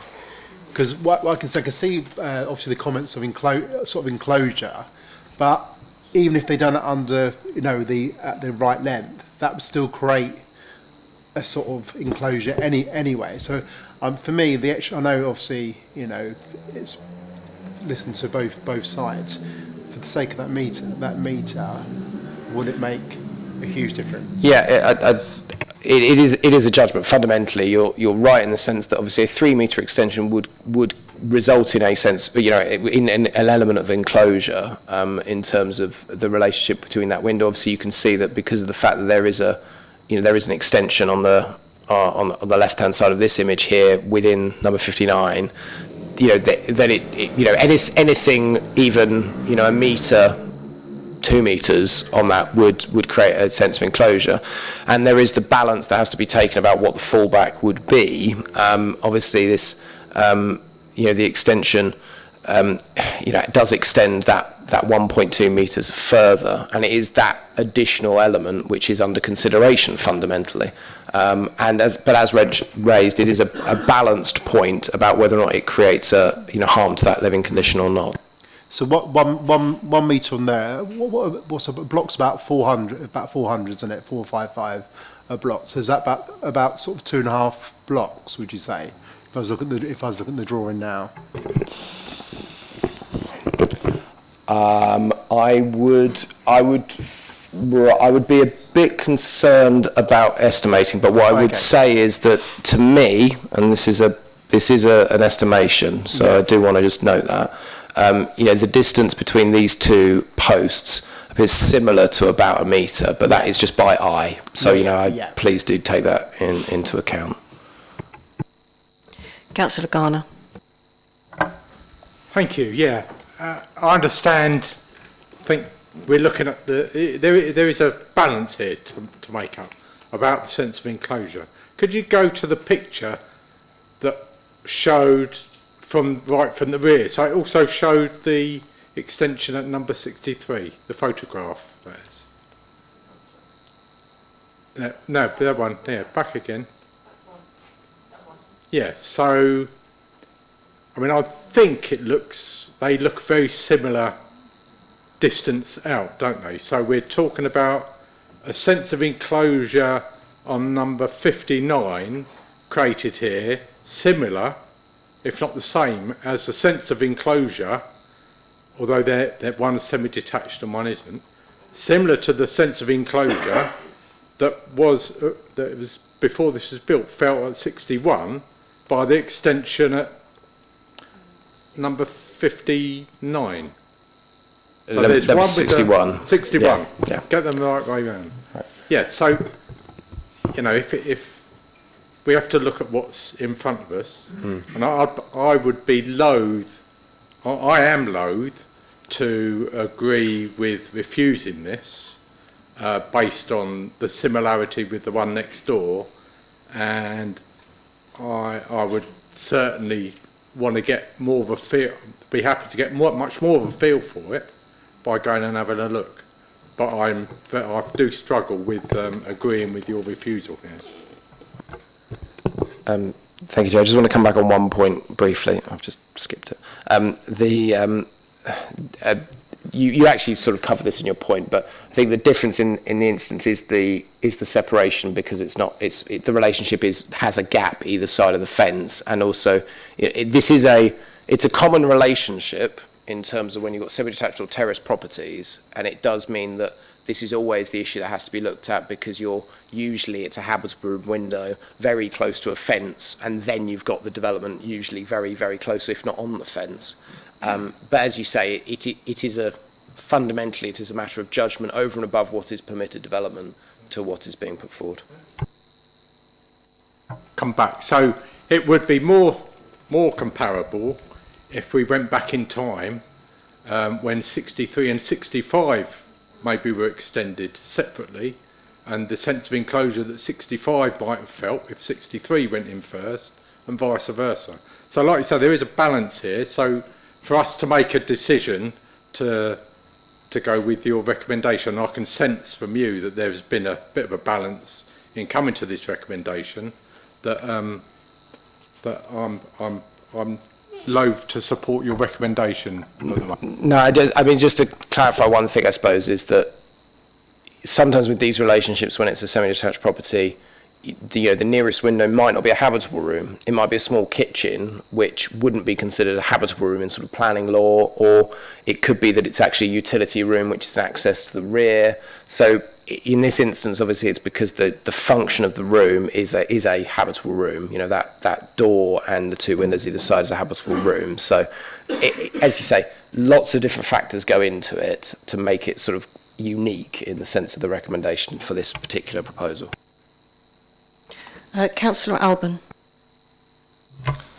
Sorry, I drifted off there. No, I didn't. It is difficult. This is a difficult one. Can you just stop there? So, I'm taking it. Is the sun come across the front of the property, or so does it shine into? Does it go that way? Because there is a line there which shows the sun in the picture. So I don't know whether it comes from the front or it comes from the back. This is one of those situations where I feel I better stand up and point. Stand up. For as members are seeing it, you basically start on the right hand side. You run around and up to the front of the property, because obviously to the south. Yeah. And then wrap round to the east. So you're talking about the impact being in the morning, primarily.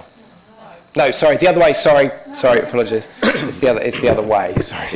So yes, it's in the evening. But the point here, and I think just to come back here, it says the evening is when it's affected. Apologies. The loss of light, we haven't, as pointed out, we haven't had information provided about the loss of light. We haven't commissioned a test in terms of the level of light in comparison to what was there and what wasn't.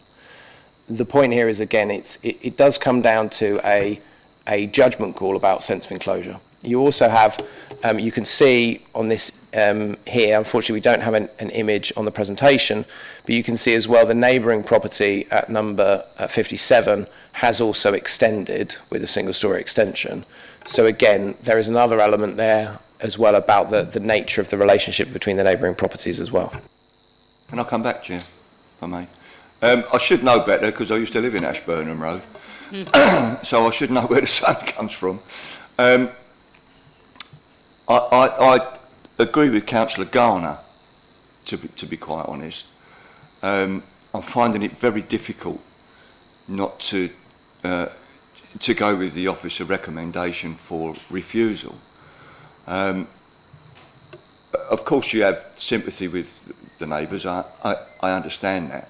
But if that is to be rendered on that side and to be painted, and not like painted black, but it's going to probably be painted white or a cream or something of that kind, then that reflects light. So that will take away that bulk of the block work. So as you are struggling with it, I'm struggling with it, but I think I'm coming down on the side of not to go with officer recommendation. I have Councillor Matterface next. It's okay, the points. And then Councillor Rattigan. I was just going to say, Steve was saying, is there anything we can put in there regarding, like you say, if you sort of K-rend that or done that in a nice white colour, that would help sort of reflect. Is there anything we can put in regards to planning if it was accepted to have?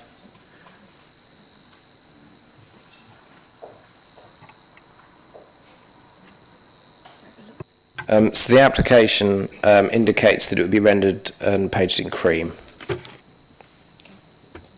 Councillor Wing. I'm glad this picture's still up because I don't think we can compare 63 with this development. I mean, good old-fashioned housing estates, these properties were clearly built in blocks of 2, so you can see 67, 63, and then you reach our ones where you've got a sort of a dip in the middle and 2 bits on the side.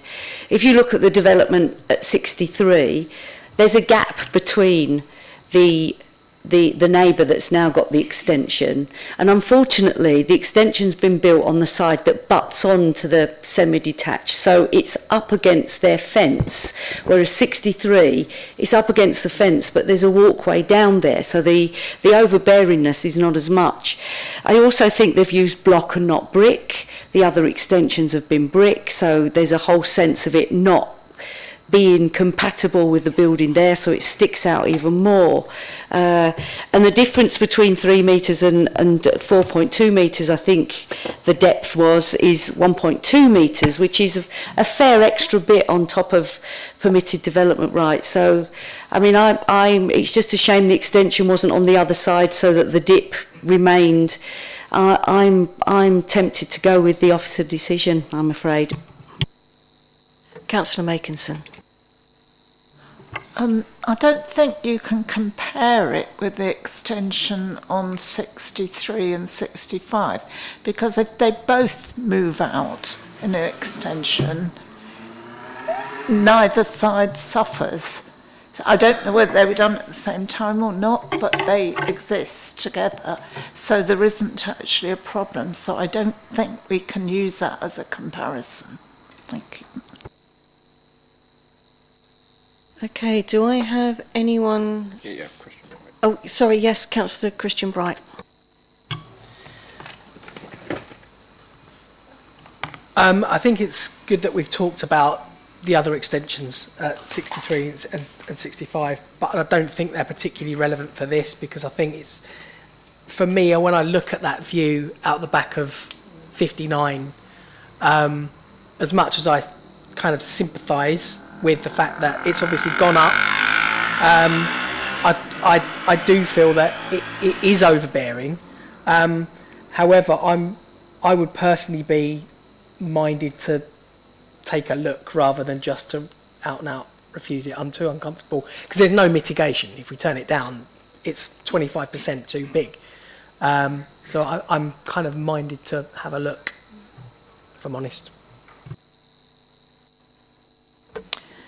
Anyone else? No. In that case, we will now put the motion for the officer's recommendation for refusal to the vote.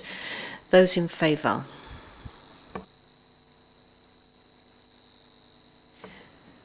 And those against?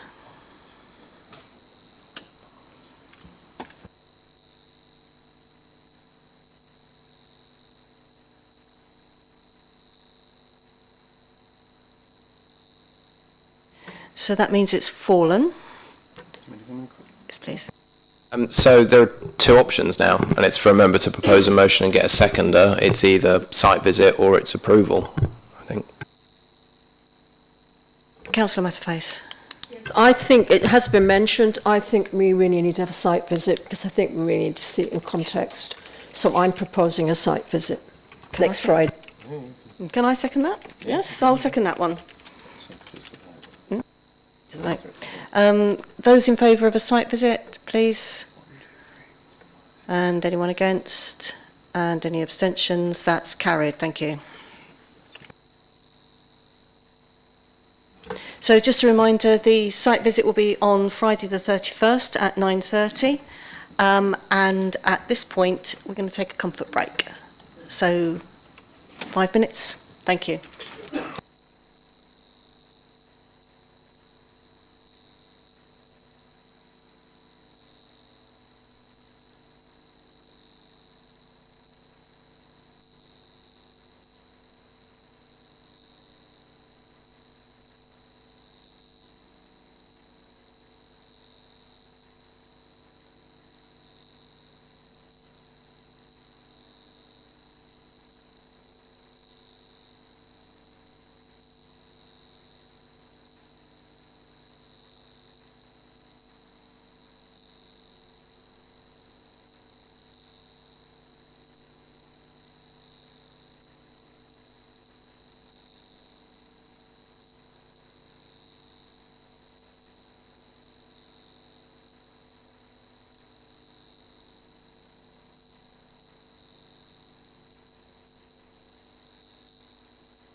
Okay, thank you, members. If we can reconvene.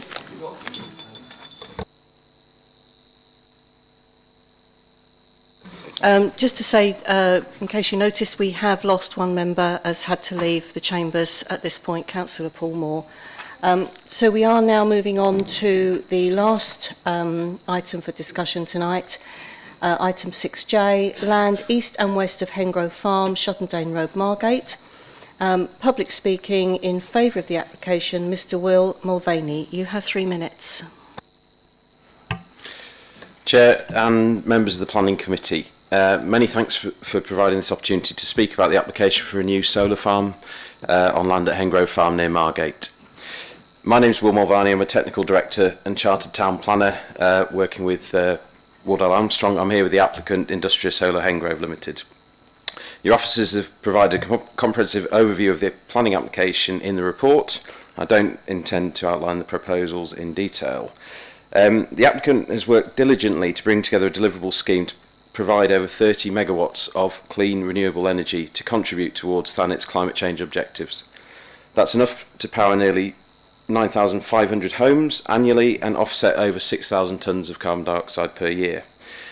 The scheme was revised significantly following scoping, and the applicant team has spent a great deal of time and thought in bringing the scheme in its current form before you.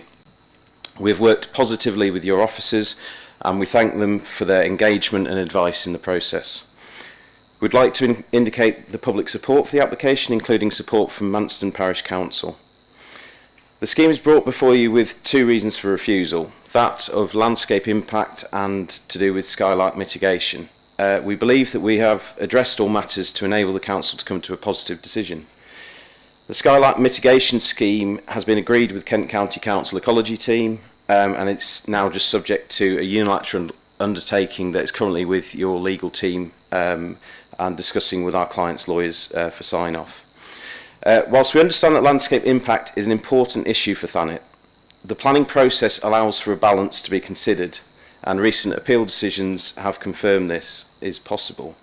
It is our firm view that the important contribution of the solar farm for Thanet in meeting the Council's own climate change and net zero objectives far outweighs any harm. The landscape proposals provide for sufficient mitigation to limit the harm and will provide a significant biodiversity net gain. That's 255% net gain in habitat terms and 422% net gain in hedgerow biodiversity, alongside habitat for endangered species such as the skylark and corn bunting. The proposal presents an important opportunity to promote a scheme that will significantly contribute to the renewable energy supply and energy security for Thanet. The scheme is deliverable in that there's a willing landowner and a willing developer. The landowner has written to the Council indicating his support, but also the importance of such a scheme in terms of farm diversification and future viability of the operation. The proposals are temporary for 40 years and reversible, and will enable preservation of the land for agriculture in the years following decommissioning. The solar farm can also be grazed in that interim period.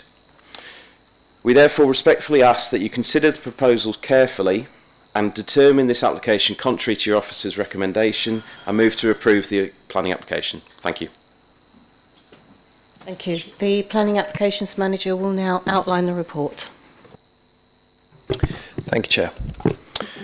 The application is for a solar farm. It's just around 41 hectares over 2 interconnected parcels, including substations, CCTV, associated infrastructure, and a significant amount of landscaping. So to just give members an idea of where we are in the district, you have, I'm going to anchor it on Coffin House Corner because it keeps coming up at different ones that we talk about. So we have Coffin House Corner at the top right of the image, and then you've got the Shottendane Road and then Manston Road, which obviously split.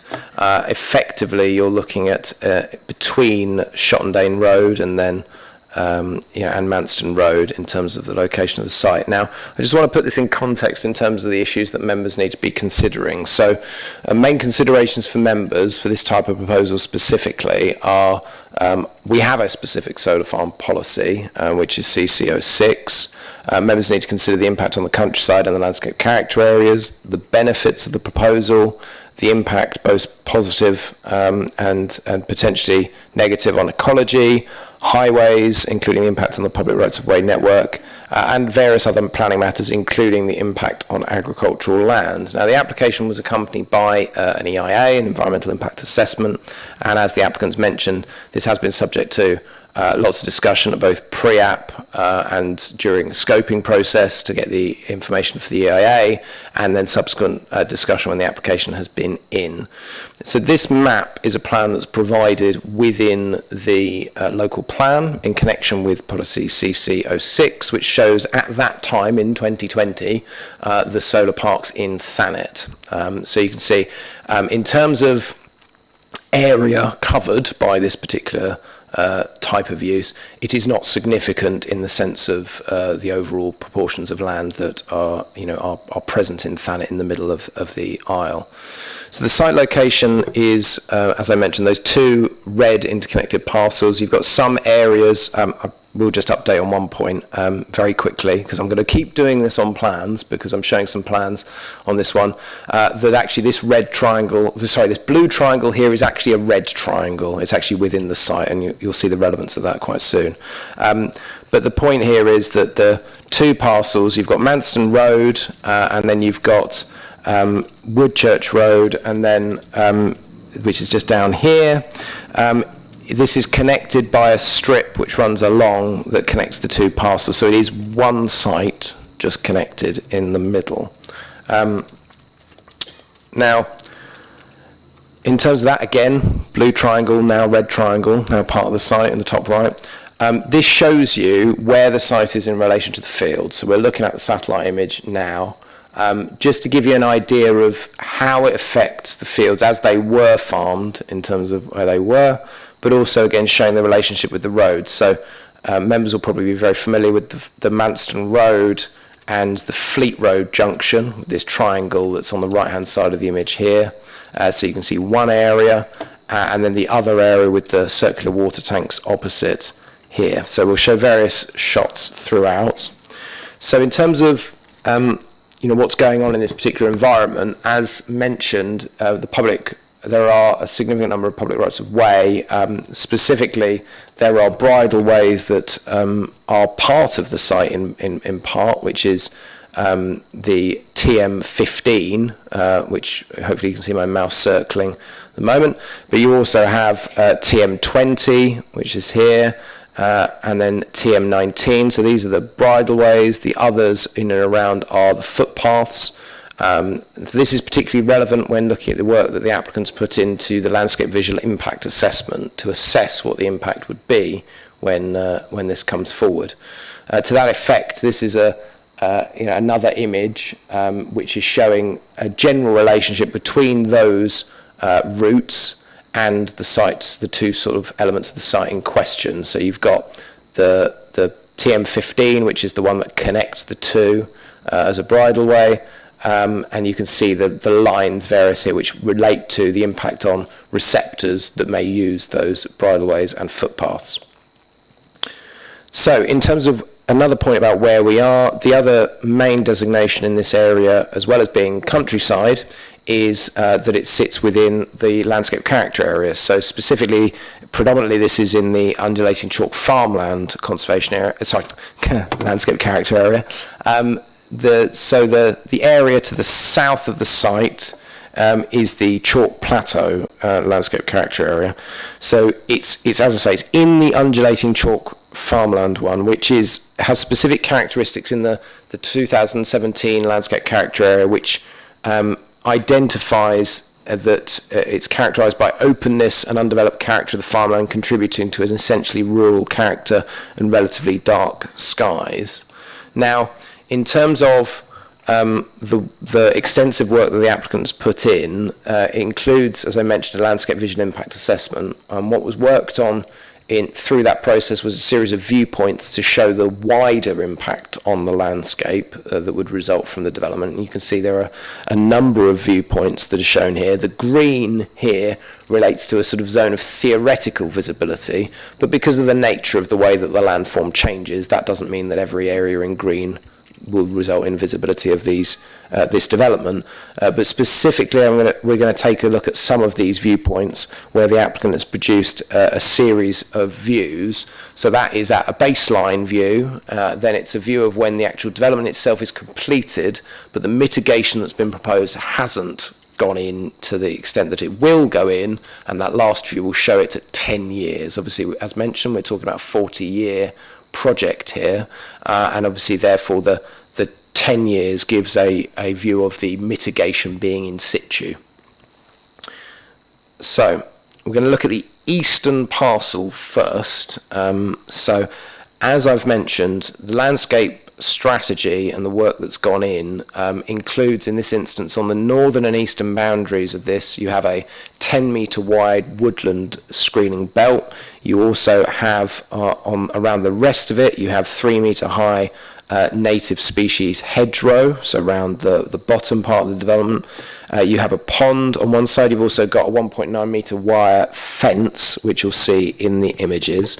I think it's worth just pointing out as we go some of the other elements here, which include some of these pockets that you can see here, which relate to seed-rich bird cover, which is being proposed, as well as the strip through the site, which would include planting for corn bunting seed mix. So there are lots of pockets where it either relates to, in some instances, it relates to drainage, and therefore you can't have certain development above the drainage that goes through the site, or alternatively, you've got the pockets. So these circles here relate to bits that have been brought up through the archaeological work that's been done. So there can be no development on those areas, and the applicant has therefore put in to plant those areas and increase the biodiversity of the site by virtue of the proposal. So we're going to start by looking at viewpoint 4. So this is on TM14, which is a public footpath. So to just give members an idea, so we are up in close proximity to the waste and recycling centre at in sort of on Manston Road. So in terms of the view, so this is from the field. So Manston Road is on your left here. You can see it sort of going down, and you can see the landform in terms of the topography of the site as it moves up and down. So this is a baseline image that was produced and submitted by the applicant with a panorama shot. So you can see the pylons that are in situ. Then this is on completion of the development, so you can see the development in this area here with the solar panels and the wire fencing, and then on the 10 years you then have the woodland screen that would be part of any permission granted in terms of a landscape and mitigation scheme. Now we're going to look at the view from Fleet Road, so viewpoint 3. So looking back towards that eastern parcel again. So again, here is the baseline. You can see here the line, the green line that you can see running along there is Manston Road. Okay, so you can see again we're the other side of that triangle I mentioned earlier between Fleet Road and Manston Road. So again, you can see houses in the background.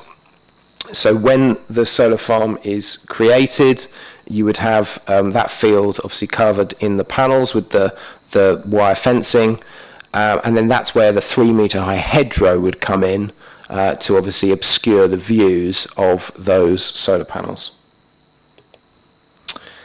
So looking then at viewpoint 8, so we're going to look from a different angle here onto that eastern block from the north now. So you're looking again towards the field, and you can see that it's got the site extend across the top there, and then you have that's without any mitigation at completion, but obviously with the planting having occurred but not truly reached maturity, and then with the tree screen there as well as the hedgerow planting with the at 10 years into the development. So now we're going to look at the western parcel of land. So this, this is the eastern parcel of land. We've just added an image in here. This is more broadly about the impact on the immediate area. So the landscape character area is looking at the broader landscape, but I think it is important just for members to understand the impact that this would have from Manston Road, because you can see where actually the site comes, it's on Manston Road. So this junction here at Fleet Road, and this is a Google image because this is a less sensitive receptor area because this is just for cars. There isn't footpaths here. But this is a view this is from Street View, so it is an elevated position. But I think, again, members will be, well, actually you can see how elevated it is because there's the shadow of the Google vehicle. But it's important to understand, again, the openness at the moment. And again, members will be familiar with this site. You know, it's a road that I'm sure you'll have all travelled.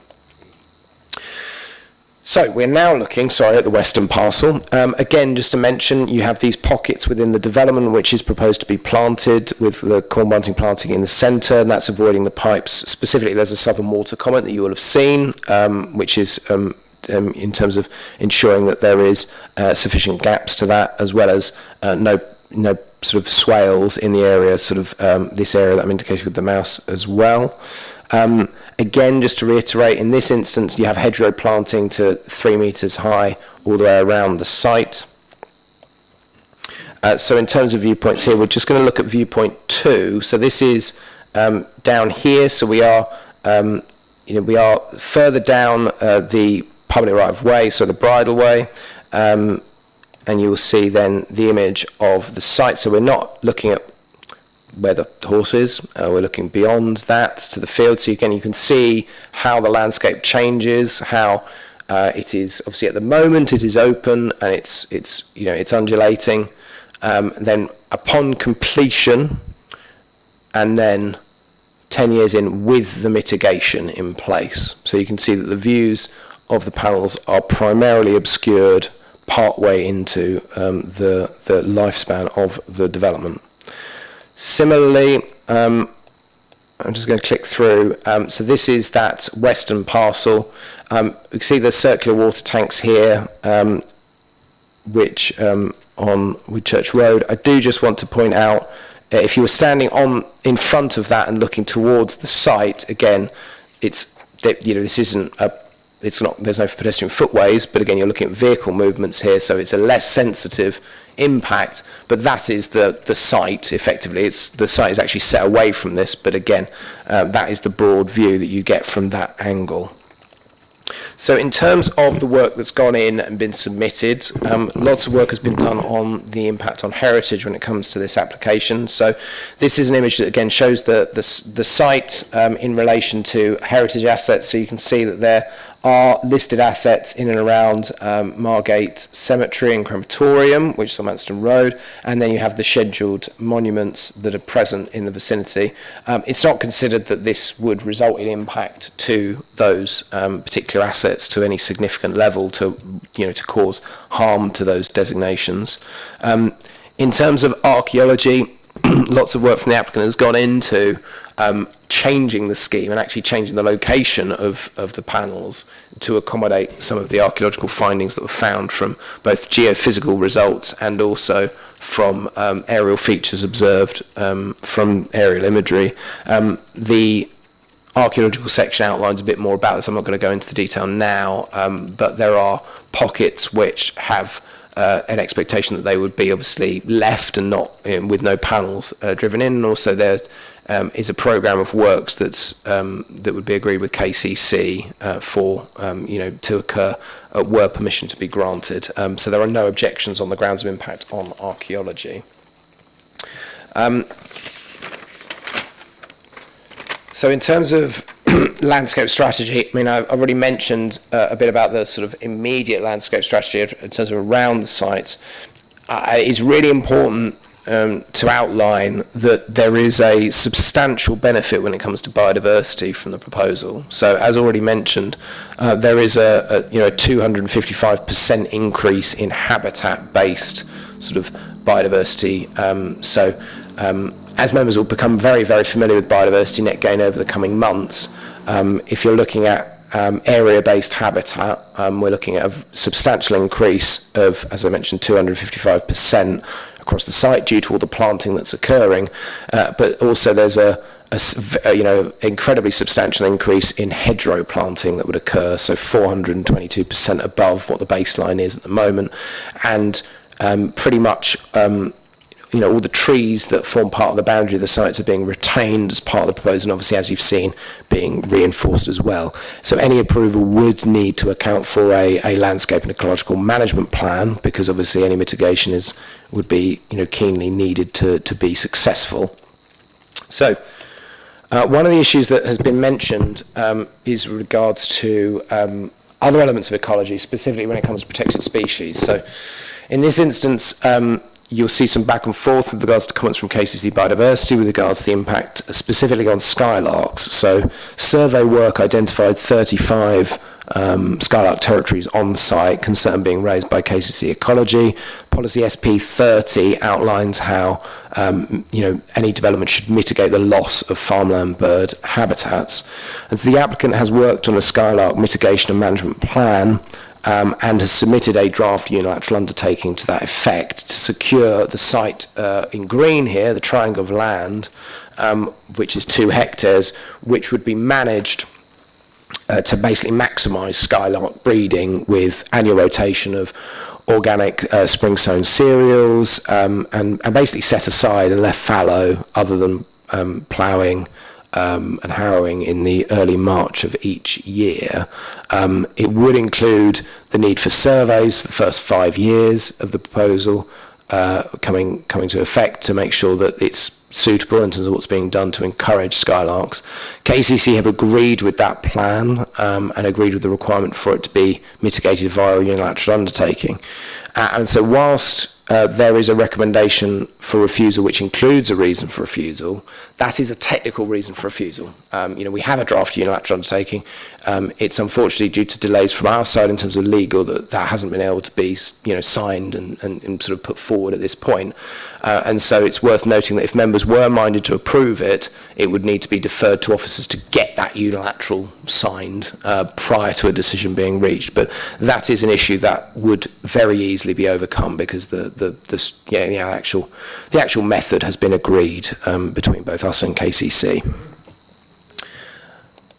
So, excuse me. In terms of agricultural land, so the site predominantly constitutes best and most versatile agricultural land. That is for grades 1, 2 and 3A. So members will recall that I've talked to them about the sort of national considerations when it comes to agricultural land, specifically when it comes to the footnote in the MPPF, which talks about the need to consider on plan making about the impact and impact on best and most versatile agricultural land and on the productivity of agricultural land. Now, it's really important for this application, because of the proposal that this is, that this issue is directly covered by policy CC 06. Specifically, that states that for proposals on agricultural land, that development must, so for solar farms, development must cause minimal disturbance to agricultural land and be temporary, capable of removal and reversible, allow for continued use on remaining undeveloped areas of the site, and provide biodiversity enhancements. Well, as the applicant has submitted, and as we've obviously considered, this would be used for 40 years, but it is a reversible impact, so this is not the same as a proposal which would result in irreversible loss of agricultural land. As members are very well aware, most of the land in Thanet is best and most versatile, and obviously I've shown you the image which shows how many solar farms there are in the district already, to show you an indication that this doesn't result in a significant cumulative loss of agricultural land, including taking into account any allocations in the local plan. The applicant has also stressed in the submission about how this does assist with agricultural diversification and income for the agricultural unit. There is of course as well the option of lower level forms of agriculture on the site with sheep's grazing, etc., but it wouldn't be something that's conditionable as such in the application. But I think it's really important to put it in that sort of context. We have also got a soil management plan that's been submitted by the applicant in terms of what has to happen when any installation work were to occur. And again, if approved, we would need significant conditions related to the measures and methods that would be done to allow reinstatement after the use of the site has ceased. So on the basis that it's not irreversible loss of agricultural land, it would, though, reduce the potential productivity of the land. However, there is no government guidance about how we should consider the productivity of agricultural land, and we obviously have a very specific local plan policy about this type of development on agricultural land. And we do consider, therefore, that policy requirement, that particular policy requirement in CC06 has been met, and therefore it's not considered that there would be a reason for refusal with regards to the impact on the loss of agricultural land or the loss of productivity of agricultural land. So to talk briefly about surface water management, there is an indicative surface water management scheme that has been provided. It includes a series of precautionary swales on northeastern boundaries that would be created. It also includes a geogrid during construction in the hatched area that's down on the eastern parcel as well as a particular swale as well, which has got a section at the top here I'm going to describe it as the southwest of the eastern parcel, which is the inset that you can see just off Manston Road. That provides attenuation to cover a 1 in 100-year event. Now, again, this would naturally need to form a condition in the event of approval of the application, but again, with conditions, we don't consider that this would cause that there would be a significant increase in surface water drainage issues to sites outside of the red line. In terms of a bit about construction, also vehicles accessing the site, so in terms of highway impacts, there is a new vehicular access that would be created. Visibility displays have been provided that show how visibility can be achieved on the Manston Road. So this is on that eastern parcel. So this would be the access that would be used during construction, as well as sort of more permanent access with a vehicle sort of attending sort of once a week with the actual primary equipment of substations, transformers, etc., located off Manston Road. So just a quick look at the actual panels themselves. So the panels are obviously angled. They go up to a maximum height of 3 meters from a 0.8 meters, sort of then angling up. You've then got, as mentioned, some structures that are actually going to be more, I suppose, urbanising in appearance, but you can see that these are set away from Manston Road. They're not located on Manston Road. And just to click through some of these, they range in height from about 2.7 metres to 3 metres in height. So you've got a series of structures that are obviously as part of the operation as a solar farm and storage cabins as well. In terms of outlining the benefits of the scheme, so as has been submitted by the applicant, annually this would generate renewable energy to power 9,458 homes, saving through offsetting 6,114 tonnes of carbon emissions per year. Annual output is, as mentioned, 30 megawatts of electricity over that 40-year period. Now, it cannot be stressed enough how that would be a key contribution to sort of local and national climate targets, as well as has significant benefit in terms of energy supply and security on that national basis. Obviously I don't need to remind members that obviously the council has declared a climate emergency. Obviously we ourselves, through that our series of policies more corporately, are looking at our own operation. And therefore, whilst we don't have a hard target in terms of the wider impact, we do obviously have aims that are outlined in the report about our own plan, about how elements of control that we do have over different processes should look at this issue very specifically. And therefore, there is clearly needs to be substantial weight afforded to renewable energy generation in this instance, and also the biodiversity net gain impacts as well, and the benefit that brings. The applicant has submitted a series of evidence of appeals, and this is an issue that has been looked at nationally, and in a number of instances it's considered that that benefit outweighs any harm, both in terms of it could be to heritage assets and it could be to the landscape as well. And there are, as I mentioned, demonstrable examples where that's the case. And that is, I suppose, why, in the conclusion of the report, we have outlined how balanced this is. and that's one of the reasons why it's been brought to you, members. It is, though, in our view, going to cause a substantial harm to the landscape character area, specifically because of the characteristics that have been identified. That would occur in the short term by virtue of the mitigation not being in place, but in our view it would also occur in the long term because the mitigation itself would fundamentally alter the landscape character of the area. It's no longer going to be open, and it would obviously have the significant planting that's been proposed. So there would be harm in our view. And taking account of those benefits, of which are extensive, it is considered on balance that the harm does, though, outweigh those benefits. And therefore, the recommendation is for refusal. And as I mentioned, just to confirm again, that the second reason for refusal is a technical reason for refusal, which could be overcome. Thank you, Chair.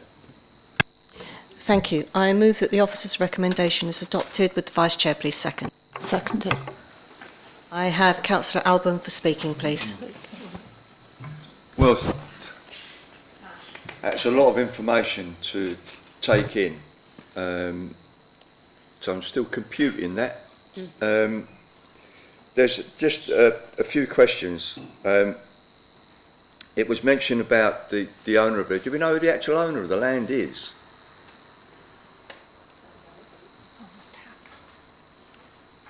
There's a letter out in the sorry, members' I haven't room seen from the owner of the land. And the owner of the land is? Mr. Tapp. Mr. Tapp. Okay, thank you. So the land currently, is that like a mixed use? Is that like crops and grazing of animals, Ian? I think we've mentioned in the report it's primarily sort of cereal. I think the idea, and I think in terms of that use, it is fundamentally the way to members to think about it is agricultural, which could be used for a number of different things, but it has to be taken as customers first. Just in general terms, that's what it's used as. It's quite topical this, because I saw last night that in Sussex, local council just approved 70,000 panels, solar panels on farmland. Against a lot of local views of the opposites for it to be left as agricultural land. So it's quite topical in that. Do we know how many panels actually are there on the site? Is there, because I couldn't see it in the report, or maybe I missed it. I can't bring the applicant in, No. so I'm not going to. Rough idea.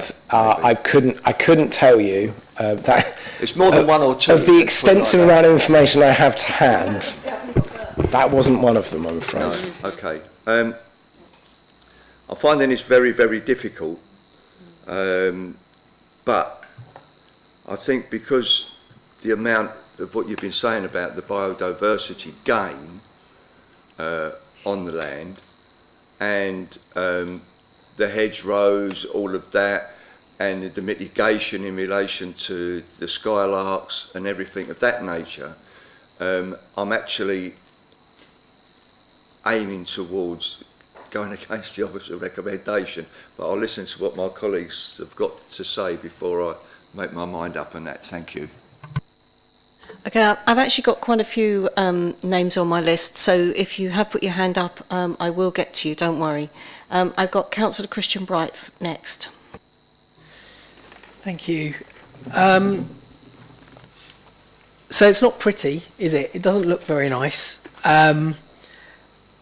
But I actually don't think we have the luxury at the moment. I was reading an article last week saying we're going to rocket past 2.5 degrees.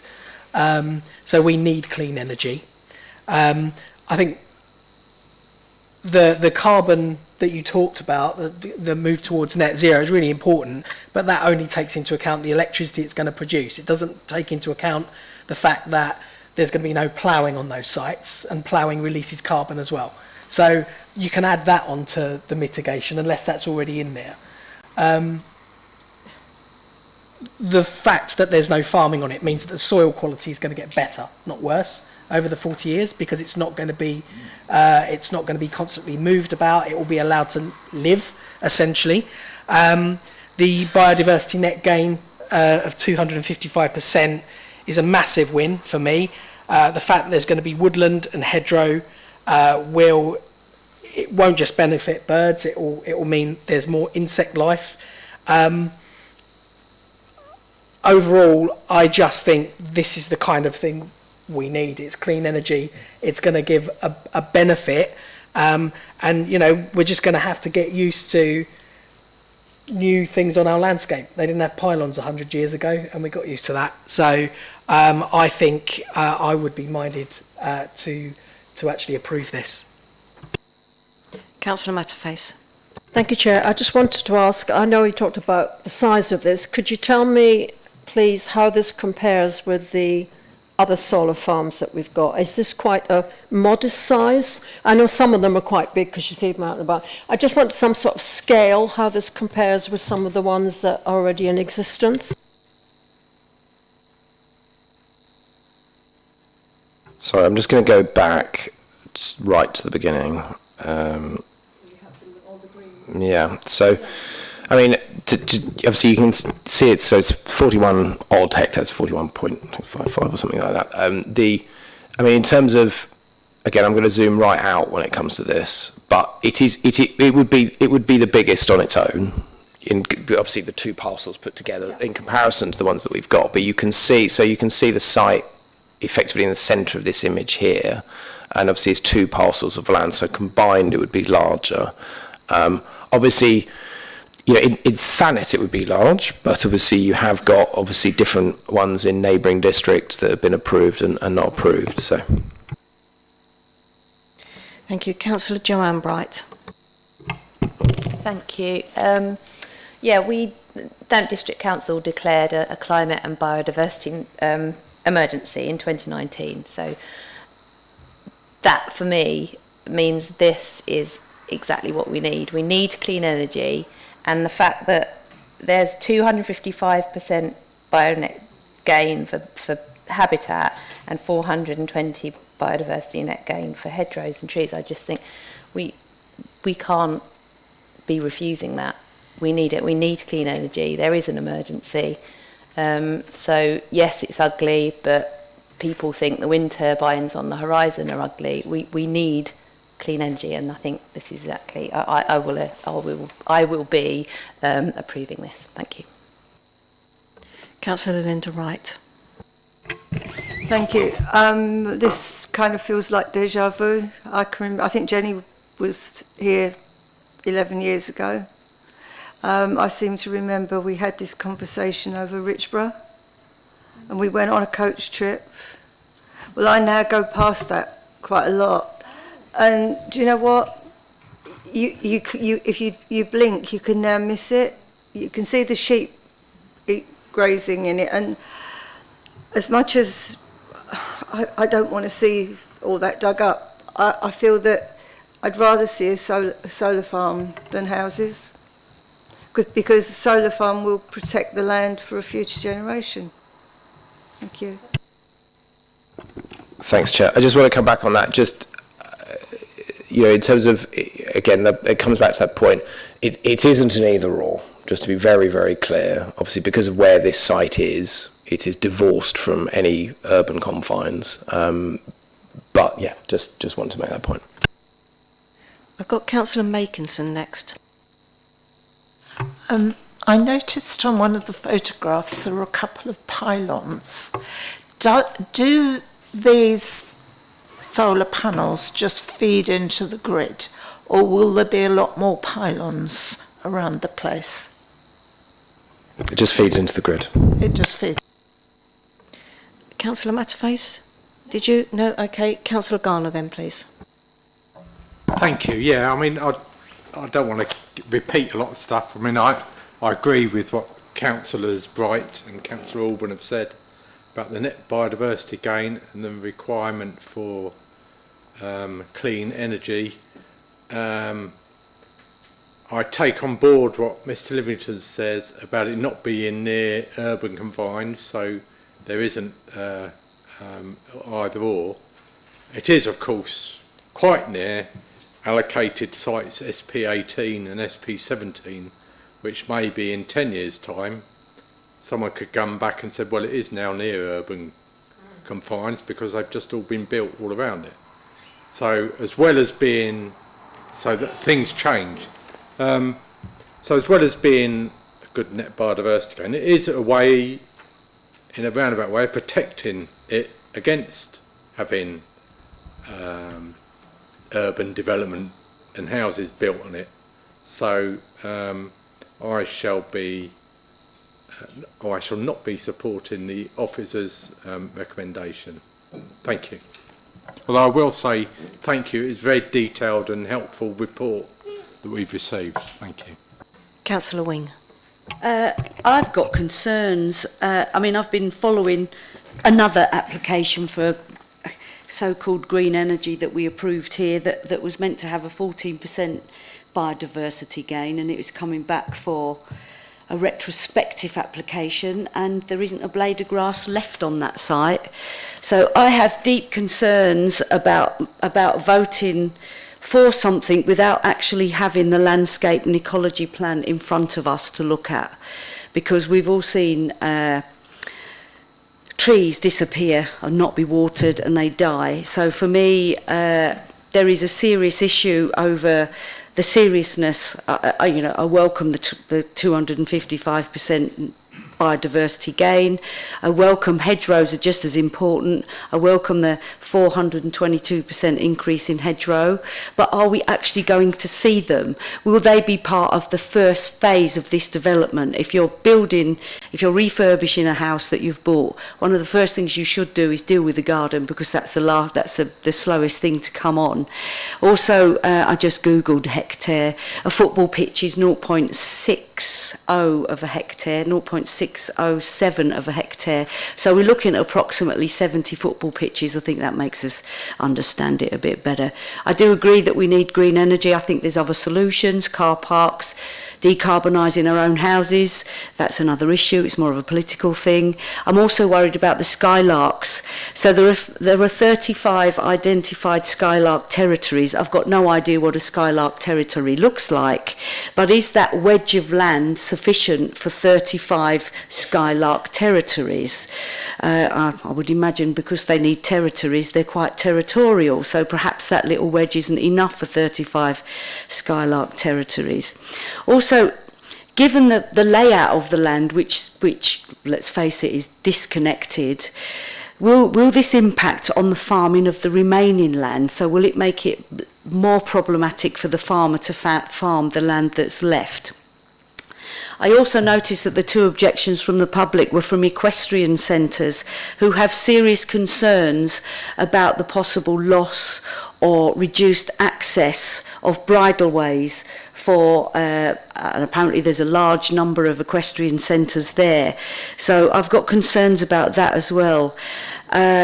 I obviously support green energy. We need to decarbonise, but for me, there's not enough answers, and I'd like to see that landscape and ecology plan in front of us so we can scrutinise and work out when is it going to be planted, what is going to be planted, where is it going to be planted, and who is going to undertake the long-term management of the various areas of landscaping and ecology. So I will be voting in with the officer advice, purely because I don't think there's enough information for me concerning the landscape and ecology plan for me to make a decision.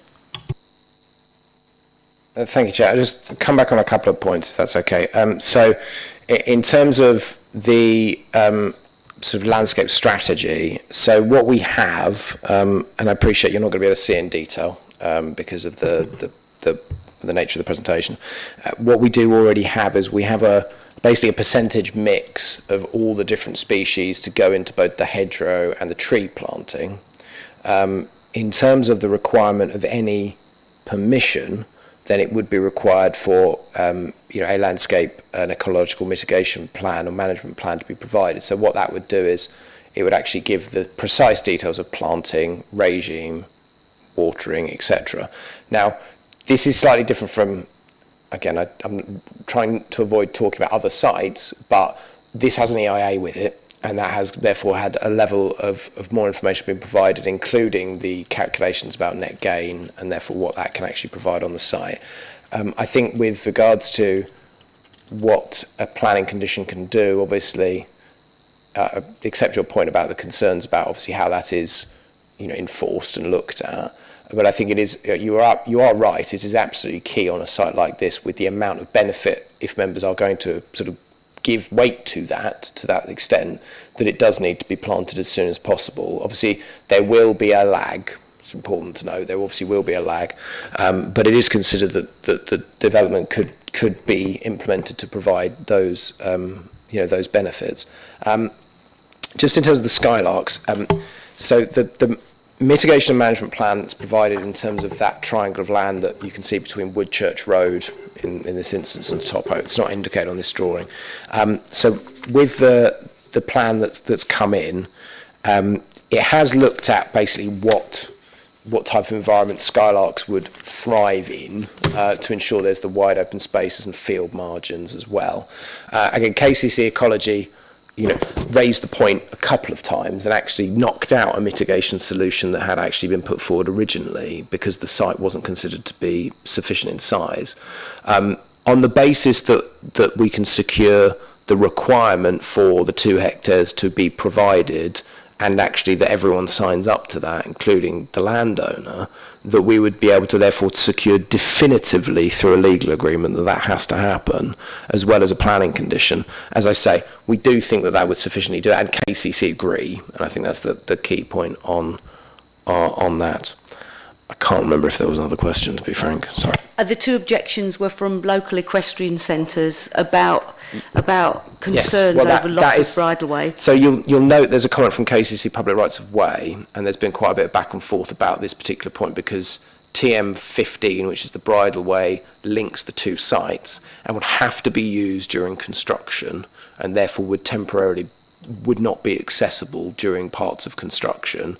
In that event, there have been proposals put forward by the applicant through a construction management plan. You would have information about how the bridleway itself would be. Basically, any impact on the bridleway would need to be rectified and provided, to make sure that it's at least as good, if not better, than the condition of the bridleway that was previously in situ. But it is important to note that during construction there would be a temporary impact on access, but that would be the role of the construction management plan to ensure that actually it's for a minimum amount of time. And that, again, we have had this on a few different sites relatively recently about strategies needed for public rights of way. Obviously, we talked about it on the Minster site and various different things there. Conditions would overcome the concerns in our view. It would have to involve KCC Public Rights of Way in terms of what we get in on those conditions, but a condition would be acceptable to deal with the issues from our perspective. Thanks. Any other questions? Councillor Bayford. Thank you, Chair.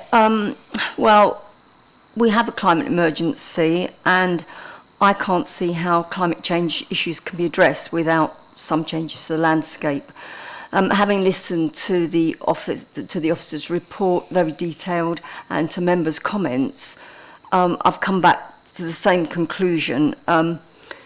This application addresses many climate change issues. It provides huge biodiversity net gain. It's reversible after 40 years. And I think, subject to the conditions suggested by the officers, I feel that the application should be delegated for approval. Thank you. Thank you. If I may ask a question. If we do defer and delegate for approval, can you outline the items that would be a part of the delegate? Because you've mentioned them, but I think I need to rehear them. Thank you. So, obviously, the motion on the table is to refuse at the moment, but in the event that motion falls, then obviously, we would be talking about deferring for approval subject to safeguarding conditions and the submission or agreement of a unilateral undertaking to secure the skylight mitigation. Obviously, we have a draft in, but it hasn't, we haven't got the signatures and we haven't finalised it. In terms of safeguarding conditions, there are lots. You can see from the consultee comments that there are multiple issues that will need to be dealt with, either through, you'd have the technical reasons, like that, for example, we saw the vehicular access, so we'd have a condition which required the visibility displays to be enforced subsequent, to as soon as the access goes in. We've got the information about construction management plan, information about how the site would be returned to agricultural use subsequently. We would condition a lot of the survey work that's been submitted, the work that's been submitted in terms of the plans about soil management, for example, mention about the landscape and ecological management plan. We would also condition the skylark plan as well. What we would normally do is, in this sort of situation, is go through all the consultees. The applicant has submitted a list of conditions as well, which covers those consultees, just in advance of as sort of the normal course of things. So we would ensure that all the consultee comments where basically anyone says this is a condition, and then also we would obviously add the sort of conditions that we would normally do, as I say, just things like vehicular accesses, that sort of thing. In that case, I don't actually have any other speakers, so we will now put the motion for the officer's recommendation for refusal to the vote. Those in favour of refusal? Those against? And any abstentions? So the recommendation is lost. If you'll permit me, Chair, the motion that seems most appropriate would be defer to officers for approval subject to safeguarding conditions and the submission of an acceptable unilateral undertaking to secure off-site mitigation for skylarks. Councillor Orban? Yeah, seconded. Lots of hands for seconding, so I'll take Jenny Matterface. I saw yours shoot up first, so those in favour? And I think that's carried, thank you.